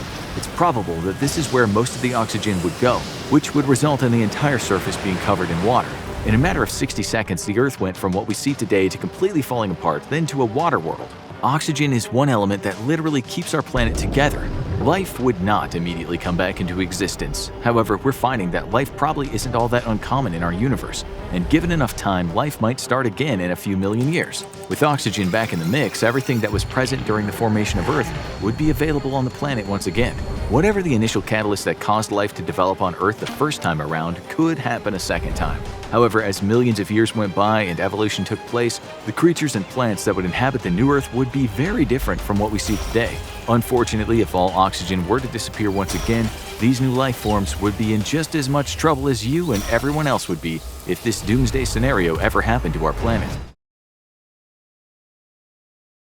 24 hours before launch, Russia has threatened NATO to cease providing Ukraine with weapons and ammunition for weeks, and at last it's made good on its promise to take military action against any NATO convoys bringing such aid into the country. Just inside the Ukrainian border, a convoy of NATO vehicles is strafed by 2 Russian Su-25s. The unarmed transports are decimated by gunfire and rockets deployed by the Russian jets. There are no survivors. 23 hours before launch, verification of the deserted convoy has finally reached the desk of the President of the United States. The convoy was being manned by Polish soldiers who'd helped their Ukrainian counterparts unload American C-130s and pack up the much-needed war supplies inside of Polish territory. The shipment of modern weapons was safe as long as it remained outside of Ukraine, but immediately upon crossing the border, Russia declared it a legal military target. Now the President of the US has a very difficult decision to make, and he immediately sets up a secure call with the heads of several NATO nations. 19 hours, 24 minutes before launch. Earlier in the war, NATO warned Russia that an attack on any of its convoys would constitute an Article 5 response. After a lengthy and heated discussion, the United States, Great Britain, France, Spain, Norway, Germany, and Poland all invoke Article 5 of the alliance. An attack on one is an attack on all. Other NATO members are being brought up to date as their leadership is being informed of the attack. Because the attack was not directly inside NATO territory, some members of the alliance, like Turkey, are having serious reservations. 2 hours before launch. The United States, Great Britain, France, Poland, and Germany have all been prepared for the possibility of an attack by Russia, either into Poland or on Polish transports and logistics personnel assisting the Ukrainians. The 5 states decide to send Russia a strong message, and combat planes kept on alert for such an eventuality have been taking to the skies already for the last half hour. A massive lightning strike force of NATO planes is approaching various Russian military targets in Kaliningrad, Ukraine, and even along Russian borders itself. 1 hour, 18 minutes before launch. NATO planes overwhelm Russian defenses, who are completely unprepared for NATO's massive response. The attack purposely avoids striking Russian troop concentrations and instead lays waste to supply and fuel depots, runways, logistics hubs, and air defense sites. The Russian military giant has proved itself to be clumsy and inept in modern combat. And while a few NATO jets are lost to Russian air defenses, the attack is an overwhelming success. It's hoped that the attack will be enough to deter Russia from further aggression, and the targets were specifically picked in order to avoid large casualties for just this reason. NATO is still hoping to avoid all-out war with Russia, but the attack against a Polish convoy carrying NATO weapons simply cannot be ignored. 19 minutes before launch. Reports of NATO airstrikes have been rolling into Russia's general staff for the last hour and 8 minutes. The attack was a complete and total humiliation for Russia, as its much vaunted air defense network was easily suppressed by a massive quantity of highly capable NATO planes. The resulting chaos has produced few military casualties, but opened up serious vulnerability gaps along the Russian border, inviting further incursion of NATO air power. Perhaps worst of all, it's shown that the nation cannot simply match the overpowering technological and doctrinal superiority of NATO's professional militaries. But the president of the Russian Federation, Vladimir Putin, has been prepared for this. He has only one last card left to play, the only thing keeping NATO from absolutely steamrolling his forces in Ukraine and relegating Russia to a third-rate world power for the next century: nuclear weapons. Putin will send a message of his own. If he fails to, NATO will understand that it has near-complete impunity to attack Russia from the air by exploiting the gaps it created in its first assault along the Russian air defense network. And aid rushes over to President Putin carrying the Cheget, Russia's equivalent to the nuclear football. Much like the American version, the Cheget carries inside of it sealed authorization codes that relay President Putin's orders to his general staff. Putin selects his desired option and transmits the code to the general staff. The signal is uplinked directly to the Kavkaz secret communications network that links the senior-most Russian leadership together. Verified as authentic by the general staff, which had already been gathered beforehand, the signal is then relayed directly to local weapons commanders. This is one of two ways for Russia to launch its nuclear arsenal, the second being its dead hand or perimeter system. This command system allows Russia to launch its nukes even if its entire senior leadership is eliminated in one sudden decapitation strike. Dead Hand was developed in response to U.S. advances in submarine-launched nuclear weapons, which in the 1980s became capable of the precision required for a decapitation strike with only a 3-minute warning thanks to the Trident D5. Using a network of seismic, light, radioactivity, and pressure sensors, Dead Hand can trigger a full-scale retaliatory response even if the entire senior Russian leadership is annihilated in one strike. To get the alert out, a specially modified ICBM is launched which carries a powerful transmitter instead of a nuke and relays a mass launch order across the entire Russian nuclear triad. 13 minutes before launch, a single launch order has been relayed to an RS-12M1 Topol-M ICBM unit. The road mobile launcher is harder to destroy in a first strike than ICBMs based on static missile fields, and this particular missile is based far in Russia's east, inside the Kamchatka Peninsula. The missile is already resting in an erected launch configuration, so it only takes a crew a few minutes to authenticate the order and make last-minute preparations for launch. When everything's ready to go, the launch order is given by the senior launch officer as the crew seeks shelter behind a rocky outcropping in case the aging missile experiences a launch failure. Russia's nuclear arsenal is getting into ever-worsening disrepair as the years go by, and the Russian Federation tries to live up to the old glory of the Soviet Union. Launch. The cone at the top of the Topol-M container is blown off by a series of small explosive charges. Then the massive missile roars to life. The solid-fuel rocket shudders as its engine comes online and lifts the 104,000-pound missile into the sky. Even as it's lifting off, the missile's guidance computer begins to connect to Russia's GLONASS satellite network. It's guided by both the inertial guidance and GLONASS satellite uplink, giving it some of the greatest precision of any missiles in the Russian arsenal. Uplink to GLONASS is critical, as the Topol-M isn't targeting a major city, which it could achieve with fair but not precision accuracy with only its inertial guidance systems. Instead, the Russian nuclear missile is targeting an American carrier strike group currently in transit south of Japan. Russia aims to teach the U.S. a lesson with the only weapon it can effectively bring to bear against its military superpower. 15 seconds after launch. Just 15 seconds after launch, a satellite belonging to the United States space-based infrared system detects the massive thermal signature of a large rocket lifting off into the sky. U.S. early warning satellites have been extremely good at detecting missile launches and have even been used to track the launch of much smaller cruise missiles in Russia's conflicts in Ukraine and Syria. The massive Topol-M rocket lights up the early warning satellite's thermal sensor like a blowtorch in the middle of a blizzard. The satellite immediately links up with multiple American Milstar satellites and sends a flash alert to the 2nd Space Warning Squadron at Buckley Air Force Base in Colorado, as well as other units across the entire web of the U.S. missile defense. 25 seconds after launch. Punching through cloud cover, the eyes of multiple American early warning satellites are picking up the telltale thermal plume of a massive intercontinental ballistic missile. Internally, the satellites compare the thermal plume and other telemetry, such as speed, to positively identify the Russian missile as a Topol-M. 30 seconds after launch. The Russian missile is now entering the upper atmosphere in a highly inclined trajectory. To watching satellites, this is indicative of a strike somewhere far closer to Russian shores than the American homeland. The missile is also moving in the wrong direction for a strike in the U.S., as in that case it should be moving north to fly over the Arctic Circle. 1 minute 15 seconds after launch. The President of the United States has been made aware of the missile launch. America's space-based surveillance network confirms no additional launches. New telemetry also confirms that this missile is not being fired toward the American homeland. There is hope that this is simply a show of strength, an unannounced missile test with a dummy payload. However, the trajectory of the missile leaves Japan and the US base in Guam under threat. 1 minute 45 seconds after launch. An emergency alert is broadcast via Milstar satellites to every combat command and deployed carrier strike group around the world. Ballistic missile defenses are activated in Japan and Guam, as the Japanese Prime Minister is being alerted to the threat. However, the missile's trajectory makes it very unlikely that a strike is incoming toward the Japanese islands. Guam is a suspected target, but so is a transient carrier strike group, even now crossing south of Japan toward the South China Sea for routine freedom of navigation exercises. If the strike is against the US carrier, there are only minutes for it to prepare to defend itself against a nuclear attack. 2 minutes 33 seconds after launch. The gravity of the threat has been relayed to the transiting American carrier and her escorts. Orders are immediately given for the ships in the formation to begin to spread out and put even more distance than normal between themselves. This is so that a strike against the group may damage most of the ships, but actually only sink a few. 3 minutes after launch. Jets are ordered to be cleared from the deck of the carrier and rushed below. It's a lengthy process to move a combat aircraft from the deck of a carrier to below decks via the massive aircraft elevators, and unlikely that more than 1 or 2 planes could be successfully transferred from a busy deck to below. But all attempts to minimize loss of personnel and all valuable aircraft must be made. Any non-essential crew to the current threat is ordered to brace. Damage control teams are ordered to begin to assemble. Even a glancing blow will likely still cause significant damage to the ship.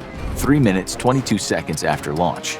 The carrier's Aegis-equipped missile cruiser begins preparations for a ballistic missile defense. Its powerful Spy-1 radar begins sweeping the skies above for the incoming threat, though for now the missile is still far outside of its detection capabilities. 6 minutes 41 seconds after launch.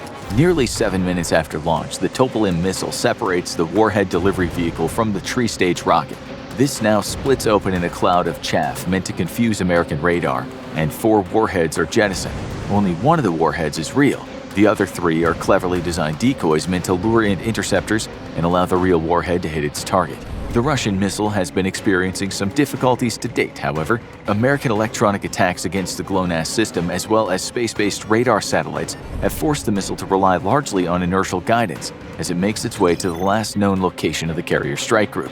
Given that the carrier now has increased to its classified top speed, estimated to be well over 30 knots, this missile's accuracy is decreasing by the minute. 6 minutes 43 seconds after launch. American space-based satellites blast the cloud of chaff hiding the 3 decoys and 1 real warhead with high-powered radar, as powerful computers crunch through the data to work to reduce the effect of electronic noise created by the highly reflective chaff.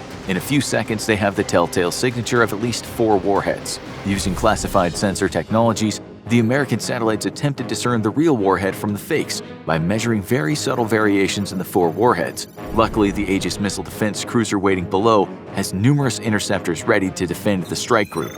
But time will be of the essence, and the task of intercepting a ballistic missile is still incredibly difficult. In testing under realistic conditions, U.S. missile defenses have had a spotty record to date.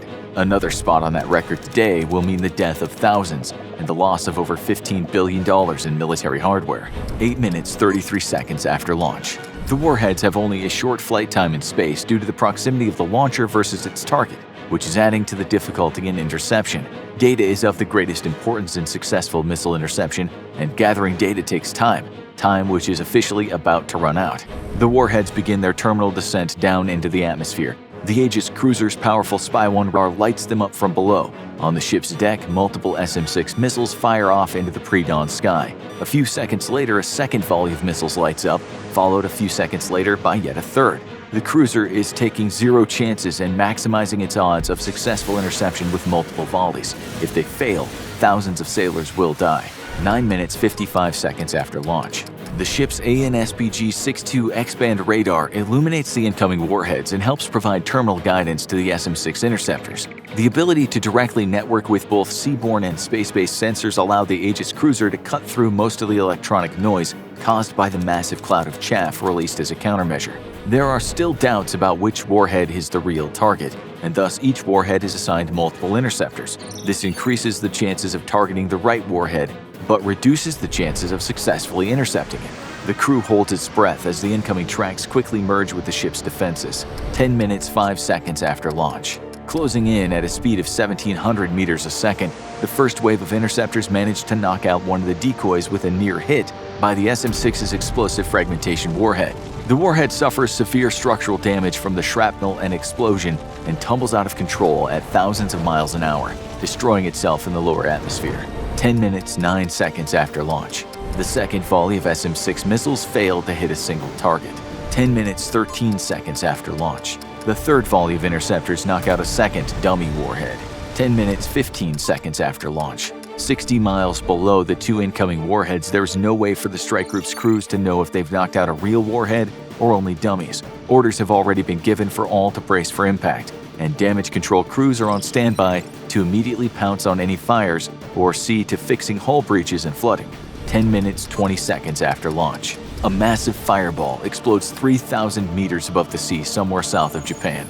The massive explosion sends out a wave of electromagnetic and thermal radiation that temporarily overpowers satellite sensors. Gradually, the noise fades and these electronic eyes in the sky begin to frantically scan for signs of the strike group. The strike has been off by just over a mile, meaning that the carrier strike group has avoided the most lethal part of the nuclear attack. However, a massive pressure wave slams into the strike group and causes moderate structural damage. On the big carrier, most of the planes left on the deck, even those secured by tie-downs, are blown off and into the ocean by the hurricane gale winds smashing into the strike group. With crews ordered below decks, the initial release of radiation is largely harmless to the strike group's personnel. This is helped by the fact that the strike group was just outside the most lethal radius of the nuclear explosion. Despite this, numerous crew are killed across the strike group from the effect of the pressure wave. Several of the ships are flooding, but damage control crews are already on their way to enact repairs. Compartments too damaged for effective flood control are simply sealed off to keep the rest of the ship from also flooding. This dooms several sailors to a drowning death as their comrades make the impossible choice of trapping them inside flooding sections in order to save the ship. The Russian nuclear strike has effectively rendered an entire strike group combat ineffective, as the ships must now limp to the nearest friendly port for immediate repairs. Decontamination must also be undertaken even before the ships arrive at port, and damage to the flight deck of the carrier repaired to make air operations impossible. However, things could have been far worse if Russia had used more than one missile, as they would in a serious attempt at sinking an American carrier and her accompanying escorts. The fact that Russian nuclear command and control systems, as well as their space surveillance and guidance, and even the missiles themselves are in great disrepair, helped limit possible damage as well. Russian guidance networks such as GLONASS are very vulnerable to disruption, making Russian weapons far from precise. Despite only suffering moderate damage, however, Russia has just launched a nuclear weapon against the armed forces of the United States of America. A full NATO Article 5 response is now inevitable, as is a state of war against a greatly outmatched Russian Federation. Faced with the certainty of losing a war against superior NATO forces, President Vladimir Putin must now contemplate expanding the use of nuclear weapons to defend his hold on power inside the Kremlin and fend off NATO attacks. Yet in the American White House, the President of the United States is now even reviewing options for a similar attack against a Russian military facility. The world stands on the brink of full-scale nuclear war in what might be the greatest and final conflict of the human race. Now go check out What If North Korea Launched a Nuclear Weapon, or click this other video instead.